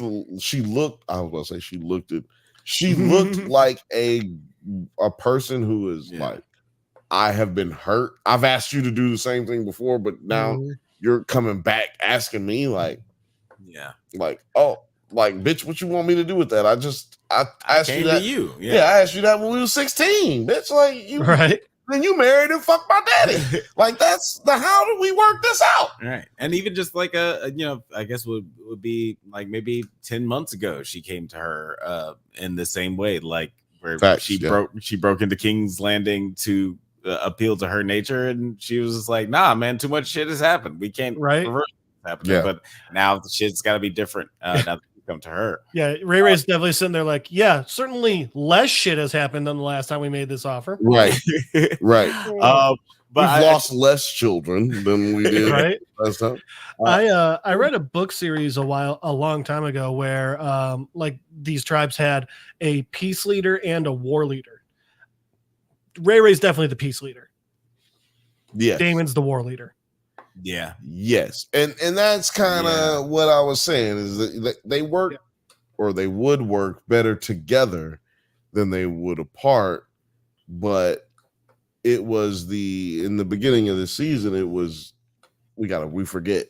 It's so crazy how this is only 8 episodes, but we're so far away from Daemon making a mistake and accidentally sending some retarded motherfuckers over to kill somebody, and they do the actual opposite shit that he actually said to do. Like, so he's dealing with the guilt, shame, and pain. Who could have thought the illiterate idiots I sent to do a job messed it up? Who knows? I mean, everybody's illiterate, right? Like, that's what he's thinking, like, right? Like, I don't know no smart people. I just don't, I just know people who kill people. That's what I know. That's all I know how to do. And his ambition, because he didn't talk to anybody about that, right? Like, his ambition caused him to make a mistake that then swirled them deeper into this. Because remember, no one was actually at war. You know what I mean? Like, there's this thing where they were really just in a family dispute, a family squabble. Right. No one was really at war. And then Aemon killed Luke Skywalker. Yeah, a lot of the events like ended up. I think he was Luke Skyfaller. Yes, that's right. Yeah, a lot of events. Dragon food is what the hell he was a lot of events ended up leading to where they are now, which is just like makes it so tragic for all the characters involved, and like how they can't just like go back and make things how they were before. Yeah. That's what I said at the beginning of this. There's nothing good that is going to happen in any of this show with any of these characters. Yeah, this is not the feel good story of the show, story of the year. And then later in the episode, Alice leads Damon into the weirwood tree where he foresees a future including the White Walker and Daenerys Targaryen. Daenerys Targaryen, seeing himself as part of a larger story, he swears fealty to the newly arrived Ray Ray. Now, what did you guys think of this vision where we get these visions of Dany Targaryen, the goat, and like how this influences Damon to change his fealty? Jeff, I'll let you go first. I thought it was good. I thought it was really interesting how they pulled it all together really quickly. We had a lot of imagery thrown at us really fast, and I don't think even Damon understands just how much he was seeing. I think he obviously saw the fall of the Targaryens with the dead dragons. I think he saw the White Walkers, and if he didn't completely know what they were, I think he has a good enough understanding of them. There's no way he understands what the Three-Eyed Raven was. I'm not sure if I do after multiple watchings of Game of Thrones. But he who knows? I got you. Right? I got you. I mean, if anything's going to break him out of that funk, though, I think it's self-preservation. That's why he's so fucking selfish. So obviously seeing a vision of the dragons dying, he's like, well, pull it all back together. I gotta save us and the dragon somehow, Yeah. Absolutely. First of all, that's what I want to say. First of all, but also let's just get to it. First of all, I feel like, you know what? I feel like Charles Barkley. I said first of all 3 times, and I said something about each one of those times, but then I said first of all again, and I will say it again. Goddamn! When you say first of all 3 times, Beetlejuice does show up. Look, I'm gonna say what happens when you say it 4 times. They show up with a Subway sandwich. Anyway, first of all, when I saw this scene when it first happened, like Damon touches the weirwood tree, which is also the face of George R.R. Martin. Yeah. Really? That's funny. Yeah, it really is. If you watch the behind the scenes stuff afterwards, it's George. They bring George on set and they're like, "Oh, look at this, George." And he's like, "Oh, it was me." Whatever. Yeah. Anyway, when he put his hand on the tree and shit just like went into the vision, Lil Frothy can tell you, I was like,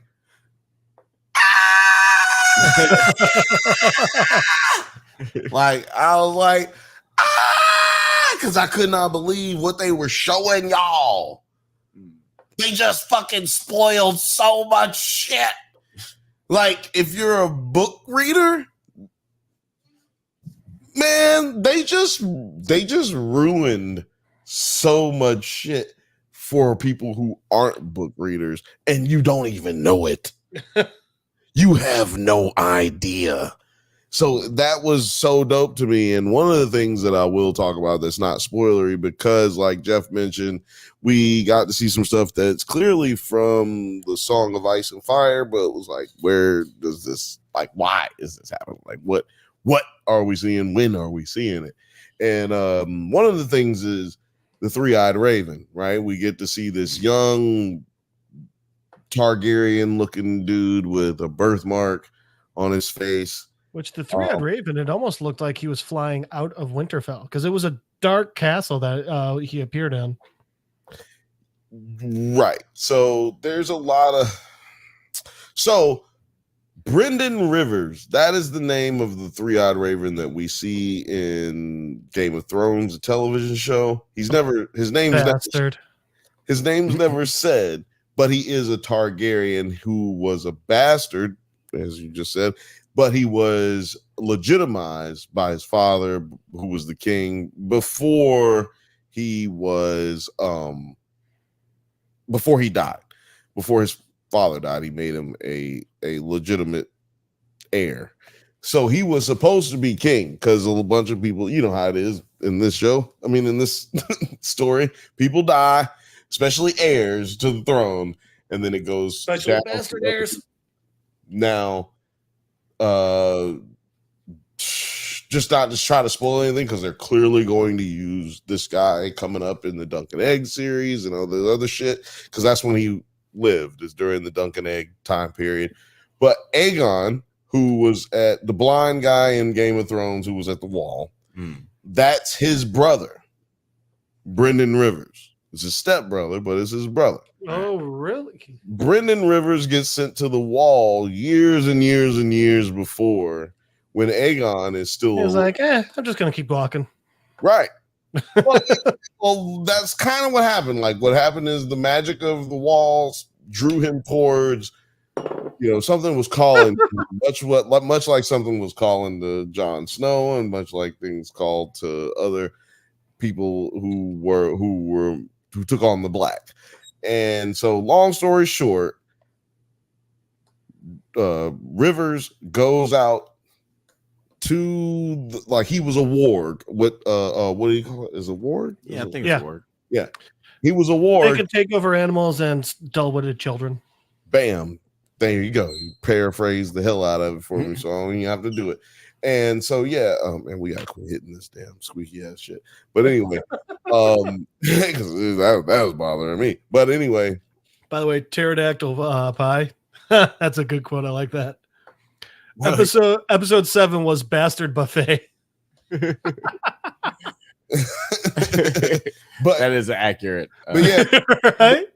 Brendan Rivers then becomes, like, we're not gonna go into all the bullshit, but Brendan Rivers becomes the three-eyed raven by sitting underneath that rearwood tree where he sits so long, and he becomes so in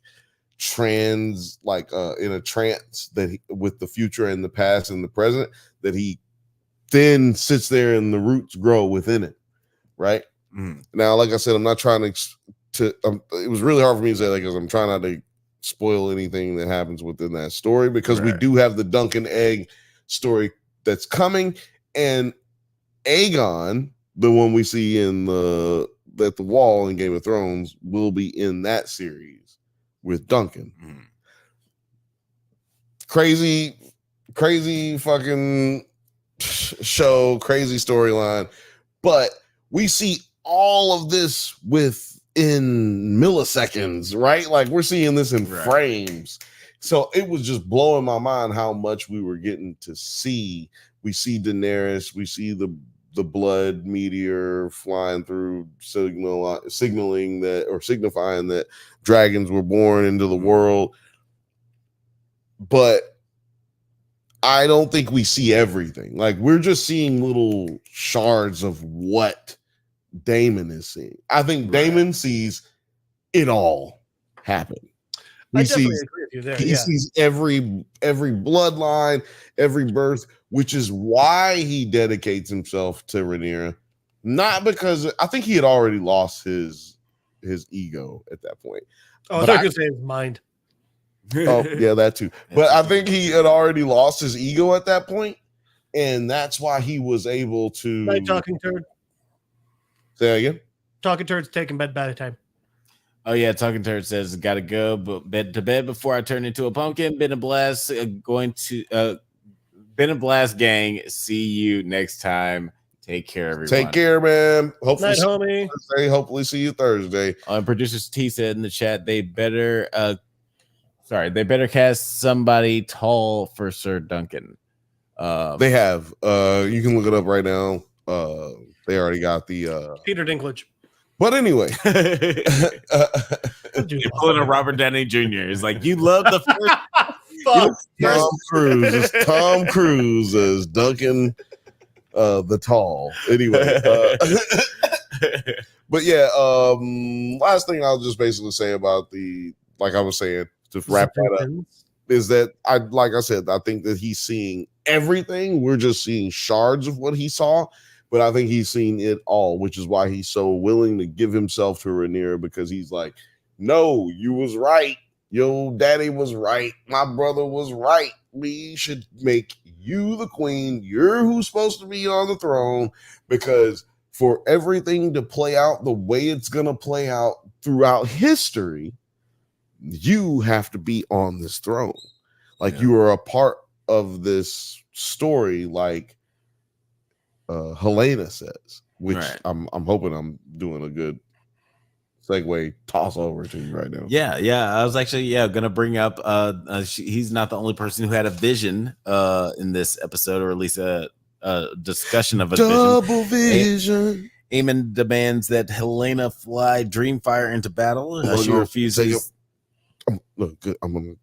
Oh yeah. She refuses and predicts Aemon will die in the war, saying that killing her will not alter his fate. How did you guys, Jeff? How did you feel about this scene, specifically about Aemon's reaction? Because he looked at her like he felt that, like he believed that shit. Like, this is actually what's gonna happen.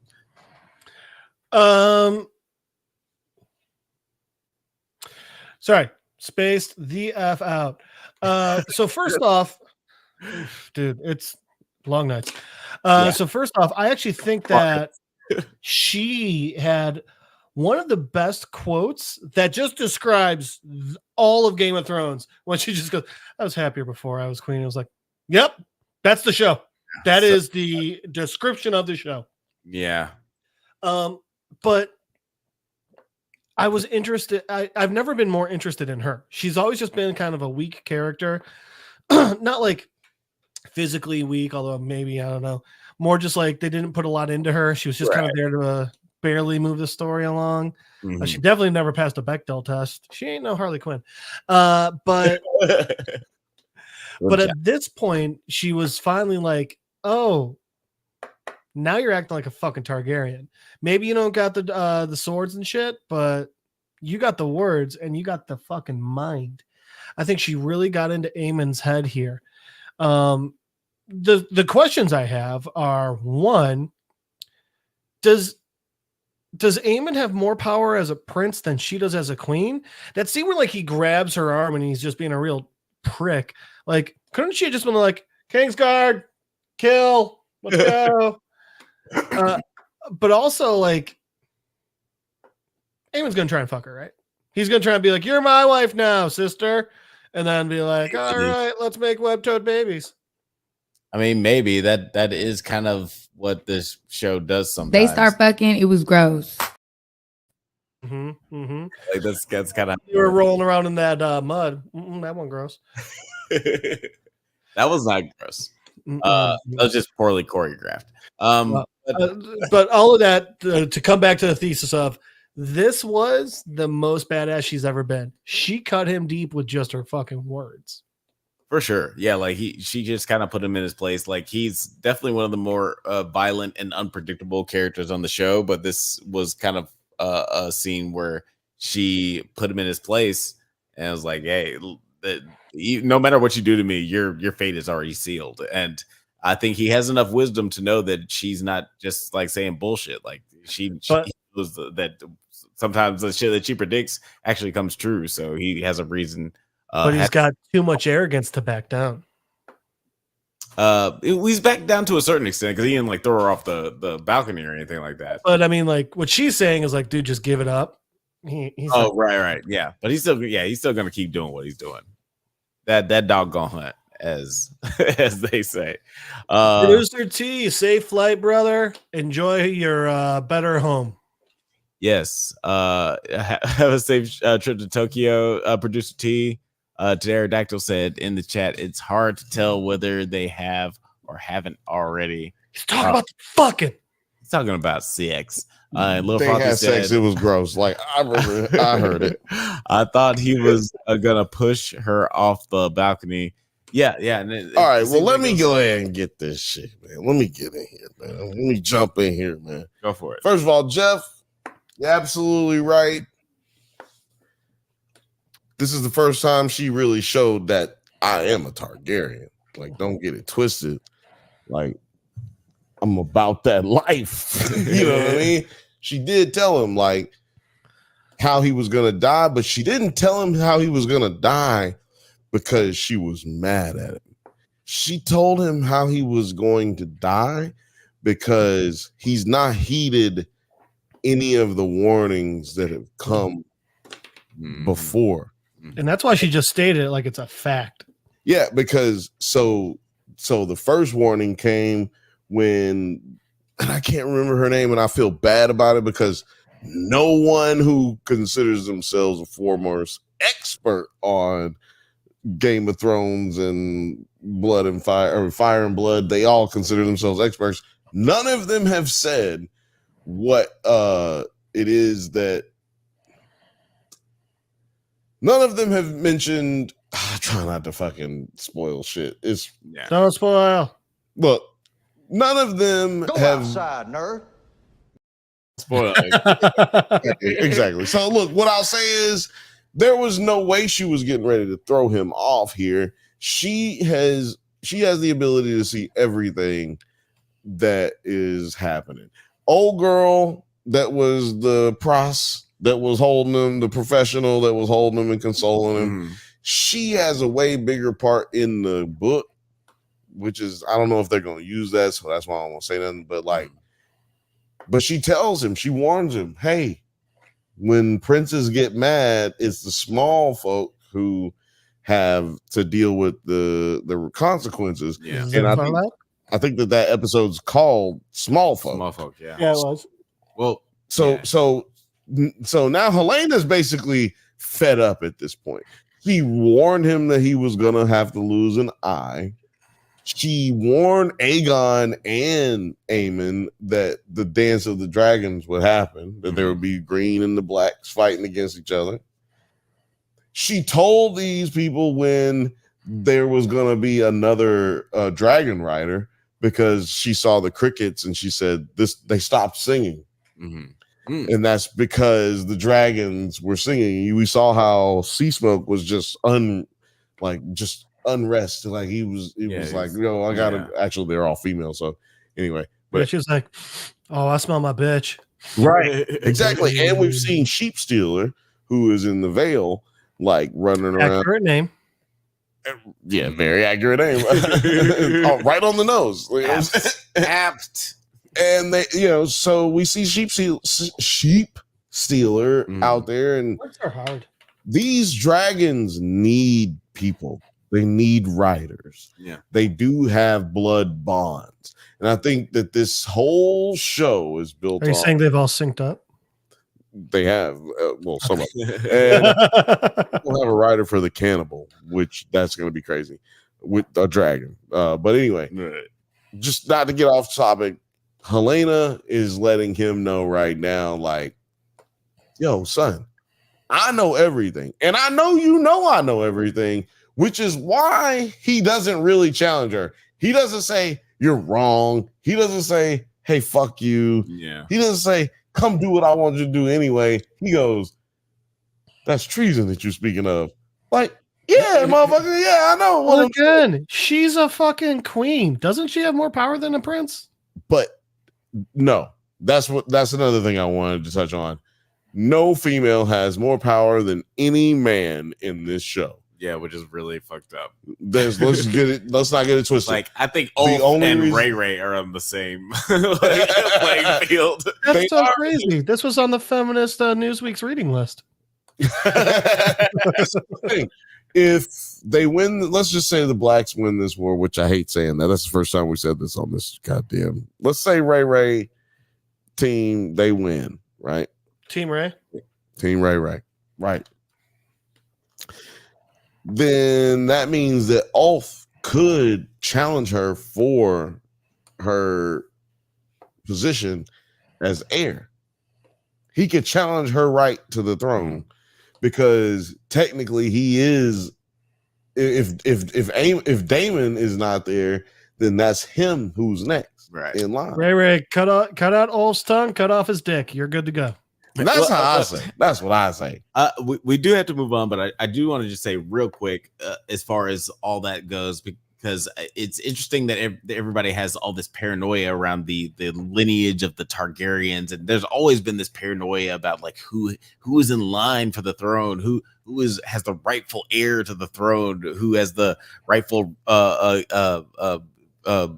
like whatever to the throne, who's supposed to be sitting on the throne, and sometimes a nigga just goes and takes it. Like, so Robert Baratheon just went and killed somebody. And that's like, that's why he became the king. Like, I think basically whoever Robert Baratheon? Yeah. They have Targaryen blood, all the way. I thought he had Valyrian blood.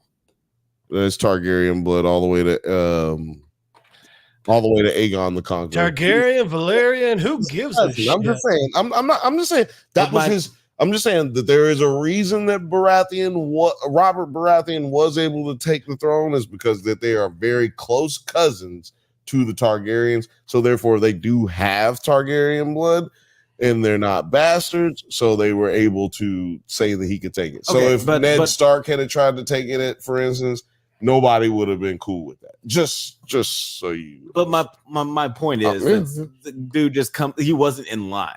He came up and he killed a bunch of people until he sat on the throne. And he was like, stab mine. You say that, but he was the next in line because he killed everybody. But he's the next in line the way those two Lannister cousins in Game of Thrones were next in line. Like, okay. He's keeping technically, yeah. Well, I understand that y'all are saying that, but you haven't read the book, and that's what I'm trying to say.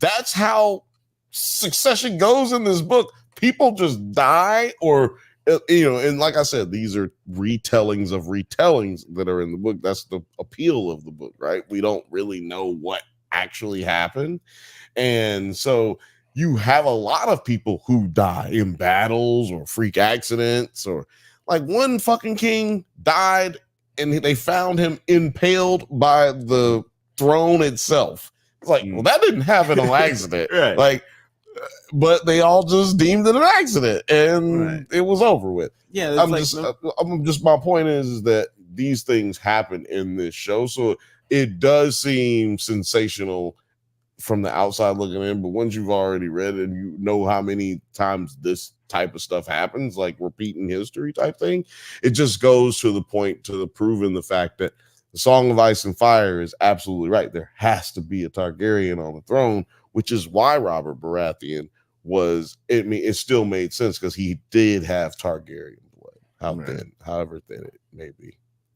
Well, yeah. I guess the Game of Thrones kind of didn't stick the landing on that, but let's move on. Yeah, they didn't have the time to explain it. Yeah, you're right. Aided by Orwell, Alicent sneaks onto Dragonstone, offering to surrender King's Landing to Ray's forces. Ray insists that Aegon must die to ensure the transition, but ultimately accepts. What did you guys think of this scene? Because it does, like we mentioned earlier, that this is kind of like a telling or sort of an homage, not an homage, whatever. It's just like it feels reminiscent of the scene earlier in this season where they try to come to an understanding for peace, but they actually come to a resolution. But do you guys feel like this will this agreement will fall apart since Aegon has fled and there's no like he can't be sacrificed, as it were, amongst this agreement, Jeff? So yeah, first off, gave her a real Sophie's choice in this one. Hey, she wants to keep her daughter alive. Like, all right, well then, son's got to die. Which I also understand why Ray was saying that. She wasn't like, I don't like the fucker. If you want me to do this for you, you got to do that for me. No. She was like, no, like they just burned down this entire fucking what was the city? Sharp Point. Yeah, Sharp Point. Aemon burned it down and killed thousands in Aegon's name. This whole war has been going on because of Aegon and everything. And like there's been too much animosity. The people won't accept it unless Aegon dies. So I like that. That was a big part of showing that Ray isn't just, mean and vindictive, which I really enjoyed. And I agree with her. In this world, look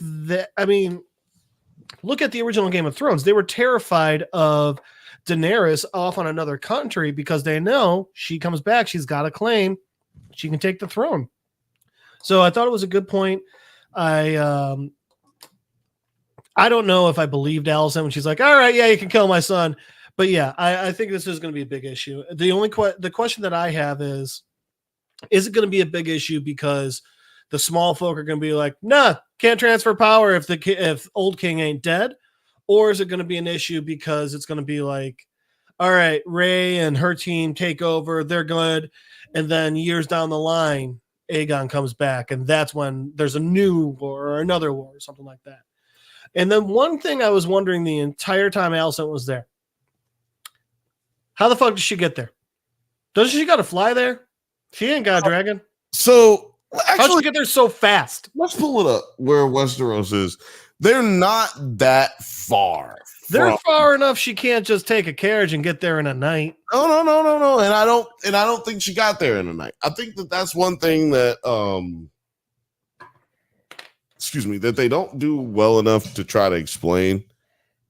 And honestly, it'd be almost impossible for them to do it, which is, okay, we're gonna have these days of travel. Like she could have said, Rhaenyra or Ray, I've been traveling 3 days to get this message to you. It wouldn't take that long. That's what I'm saying. But no. I'm not saying 3 days. Like I'm saying right. They could have gotten that across. But this is the thing. It doesn't take but like a night to get there, like a day. You know what I'm saying? It's a day trip. You know what I'm saying? Like, because it used to be,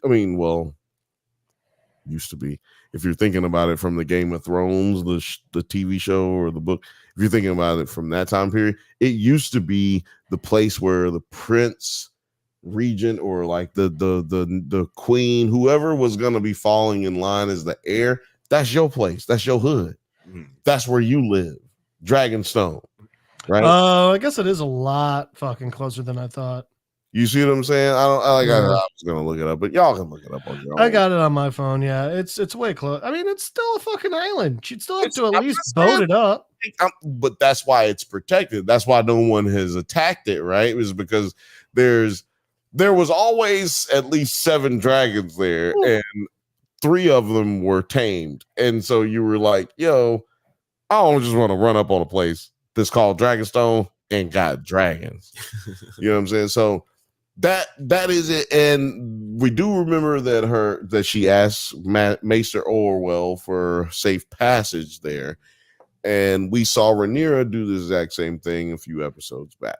So it just lets you know that, like, as tight-knit as everything is being assumed that it is, and as sheltered up as everybody seems they are, there is real movement amongst the lower people, the lower class, and like the bastards being able to make it to Dragonstone.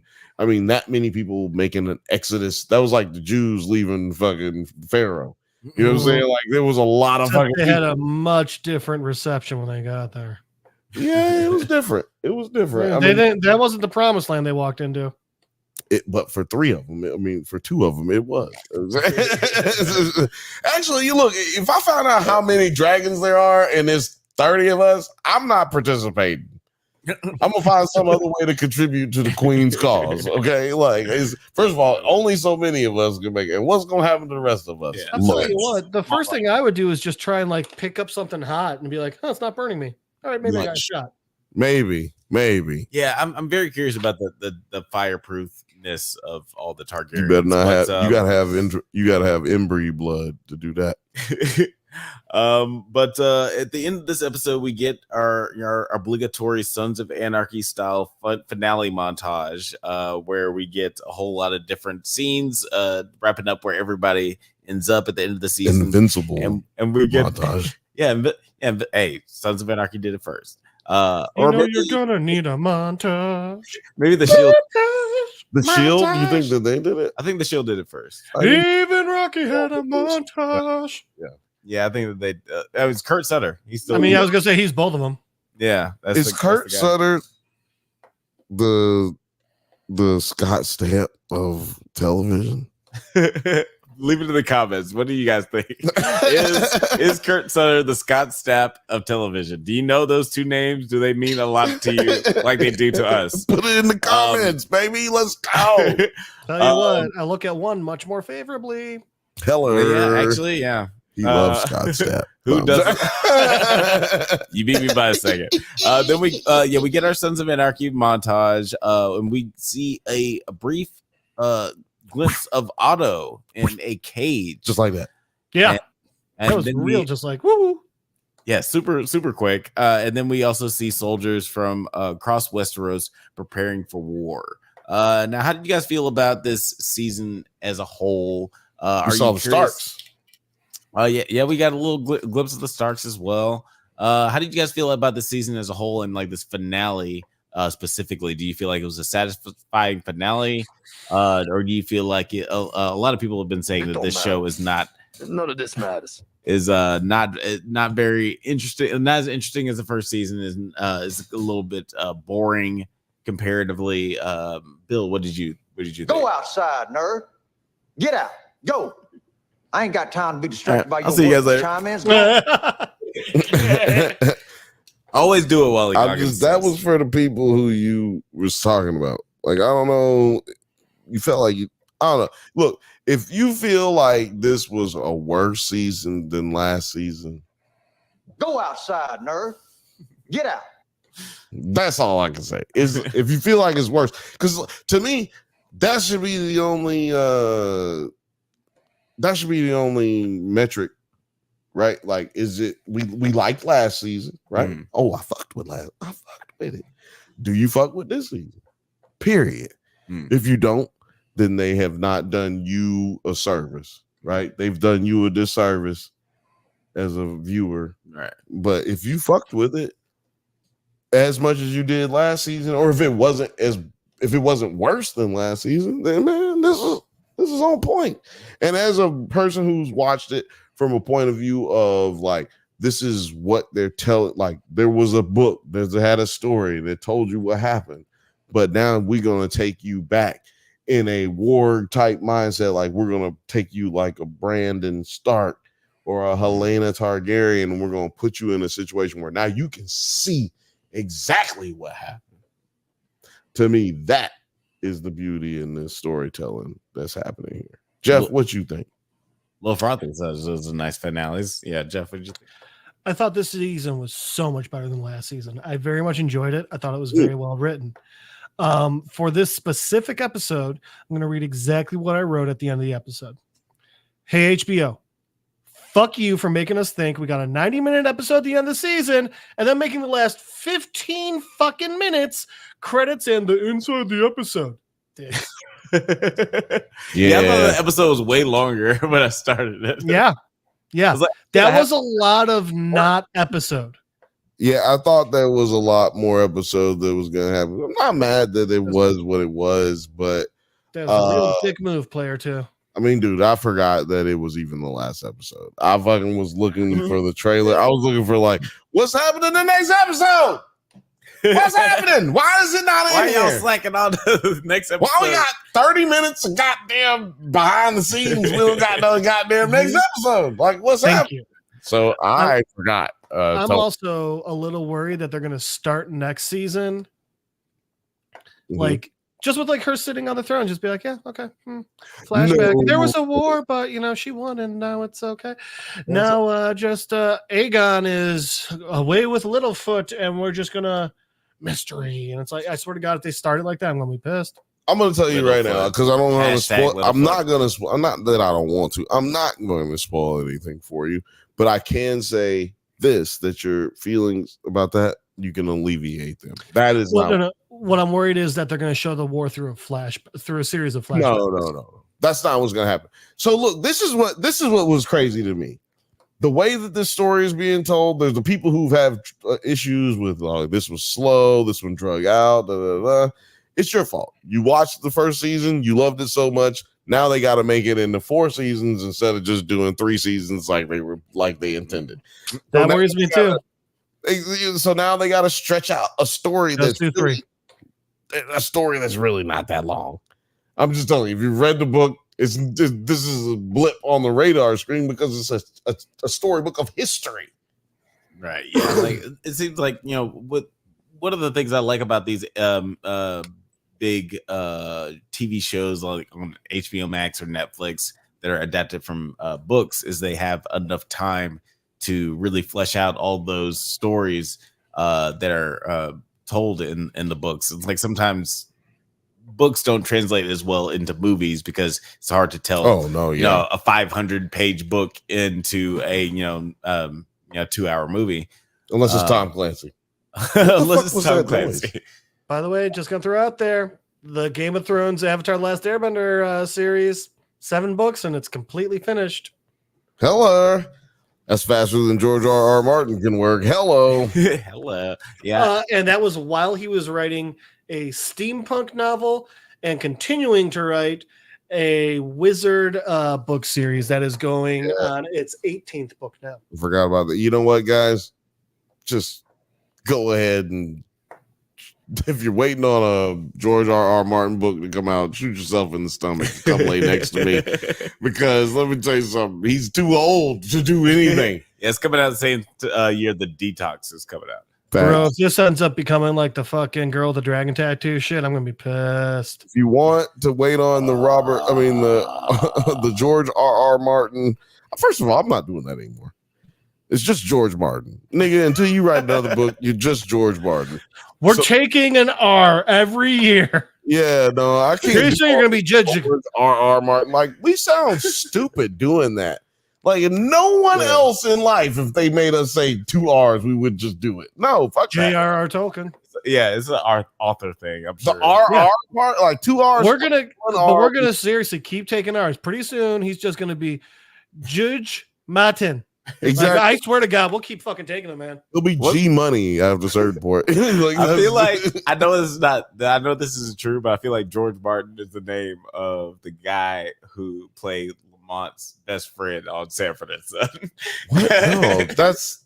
No, that's Rollo. I feel like that's the actor's name. Oh no, yeah, no, I don't think like George. Right. I don't think you're Rollo right played by George Martin. I know that's not right. I didn't say that. I said I think. Right. I said I don't know. I have no idea. I said I don't think you're right. Yeah, it just feels right. But guys, let us know. That being said, let us know how you felt about the finale of HOTD. And what do you think is going to be happening in the next season? We're probably not getting another season. Do you like Alicent now more than you did before? I've always felt the same way about her. I've always felt just bad. Snow bunny love. No, I'm joking. Go ahead, Jeff. Do you feel? I'm just doing quick ones. Yeah. So you feel the same, but Jeff, you feel the same, or you feel differently about her? I like her more. You like her more. You like her more. Kill the burn bitch. Do it. I'm not mad at her as much. I think the thing is, she realizes both her boys are fucking monsters, and her daughter is actually still a good person. So I don't know. I mean, man, that's fucking hard. I couldn't have made that decision, but hey, she did. Yeah, Pterodactyl Pie says, Allison, it's always a little too late. And I just want to say that to all the women in this show, Jesus Christ. Did you hear that? Yeah. Okay, those were explosions taking place outside. Welcome to Los Angeles. Anyway. Cars? No, those are literally yeah, they were fireworks. So yeah. Chicanas. But all the women in this show, like I said, this is a depiction of what did happen, taking us into a space of like what really took place. I feel like the main focal point that no one has caught so far is that women in the book are treated like like they are throughout history, like nothing. Like they're just whiners, complainers, and they just act all distraught. They fuck people, they're whores. We send them to do whatever.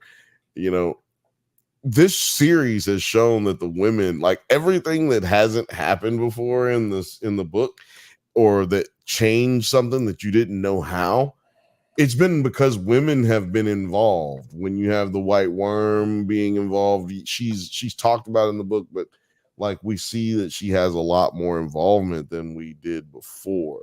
When you see Alicent and Rhaenyra meeting up in secret, back and forth, it's given women a lot more power, reverence, Agency. It's giving them all the stuff, you know, Bickel tests all around, right? Like, and we've got more stories to come, you know, to come forward after this. I'm so interested to see how they do it, but like Helena is made to seem like nothing in the book. Like, you know, she really has nothing much going on. Until this episode, they kind of do that in the show too. But you kind of like they do it in the show, but they do it in a way to show you how everyone else treats her, not so much to show her that she is crazy. Because if you're, as we are, we're catching the little tidbits that she's throwing down. Yeah. But I'm just saying, like, it's way more female influence driven world than what's presented in the books. But that's clearly because that's how life is, right? Like women contribute to real life. They don't just sit around and say yes sir, no sir. Right. Yeah. It's interesting the way that the things are depicted in the show, because the perspective is definitely between, like, it's either through the perspective of Alicent or Ray. So like it's always a female perspective of this show, so it makes it very different, even from House of the Dragon. Even from Game of Thrones, with that show.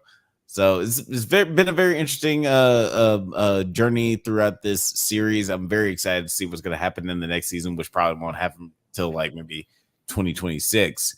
Pterodactyl said in the chat, Alicent, it's always a little too late. And I would say that like both of these characters are always a little bit too late, because you know, this is like I said, this is a mirror of a situation where Ray went to Alicent pleading for peace, and it didn't work out very well. But like they're both a little bit too late for these tremendously terrible situations that have happened in their families. That seems like there's no way to turn back. Let us know in the comments how you feel about this season as a whole, or this series as a whole, and what you're excited about seeing in the series going forward. But what are you excited about seeing going forward? Man, I'm just excited to see some more drinks and dragons. You know what I'm talking Negroni. I was going to say the same thing. Yeah. Magliato. With Prosecco in it. Oh, stunning. Yeah. Yeah, I'm excited to see Olivia Wilde and Olivia Wilde. Shout out to Olivia, fan of the show, friend of the show. I'm excited to see Olivia Cook and Emma Darcy just like doing some incredible acting all over each other. That's all I'm excited to see. You totally gave away that Olivia Wilde is a friend of the show. She's gonna be so mad. She's gonna be sorry, Liv. Sorry, Liv. We call it 13 in these walls. I'm gonna find some reason to talk about her movie, A Vigilante, on this channel. No, we're gonna have her on. We're gonna have her on, and we're going to just refer to her as 13 the whole time. I'm sure shout out to all the House fans out there. I'm sure she'll love that. Before we get out of here, we have to ask our panel, which is comprised of just our friend Jeff, who is hello. Y'all, you know, he's part of the family, but y'all just hate him because he's light skinned. But can you tell the people where they can find you on the interwebs? Of course.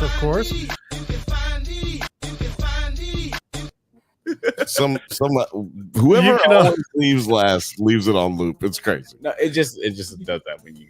You can always try and Skype me at Don Cheadle's driveway at littledickie2.com. It's Yes, it's because of the hackers. Hackers. You can try and find Jeff Madel on Facebook at MadelJeff on Instagram. But as always, the easiest way is to just find me here on Monday nights talking trash. Yeah, Talking trash. You can always find him here on Mondays. Like, who knows what's gonna be in store next week on the comic book corner.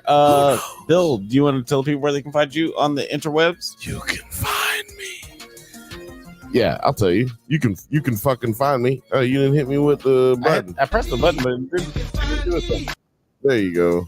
Yeah, you can find me on the Bantha Bunch Show on NerdsatNite and the Drunk Banthas channel. Bantha Bunch Show is at 7 p.m. Pacific time every Thursday. That's 7 p.m. Pacific time every Thursday. It's your favorite cousin, Meow.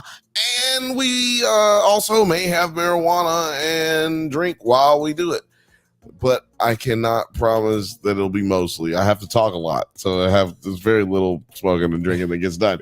But yes, what do I know? Do I know what I'm going to talk about? I don't know. I'm probably going to talk about a documentary, which is what we do on that show. And we talk about hard-hitting issues that are related to nerd culture as well as politics. Which are, if you know anything about politics, you are the biggest nerd in the building. So there we go.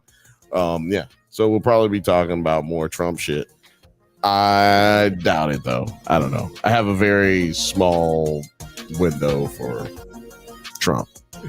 He got a big butt. Thank you guys for listening to the Drunk Banthas podcast. We do this every Monday at 8 p.m. Pacific time, but don't forget to like and subscribe so you get updates on new videos. Check us out on Twitter, IG, TikTok, Letterboxd, likewise, all the internet things at the Drunk Banthas. All of it. Until next time, stay safe, my little small folk. And may the force be with you. And also with you. Peace. Go home, you little shit turd. Nerd. Go home.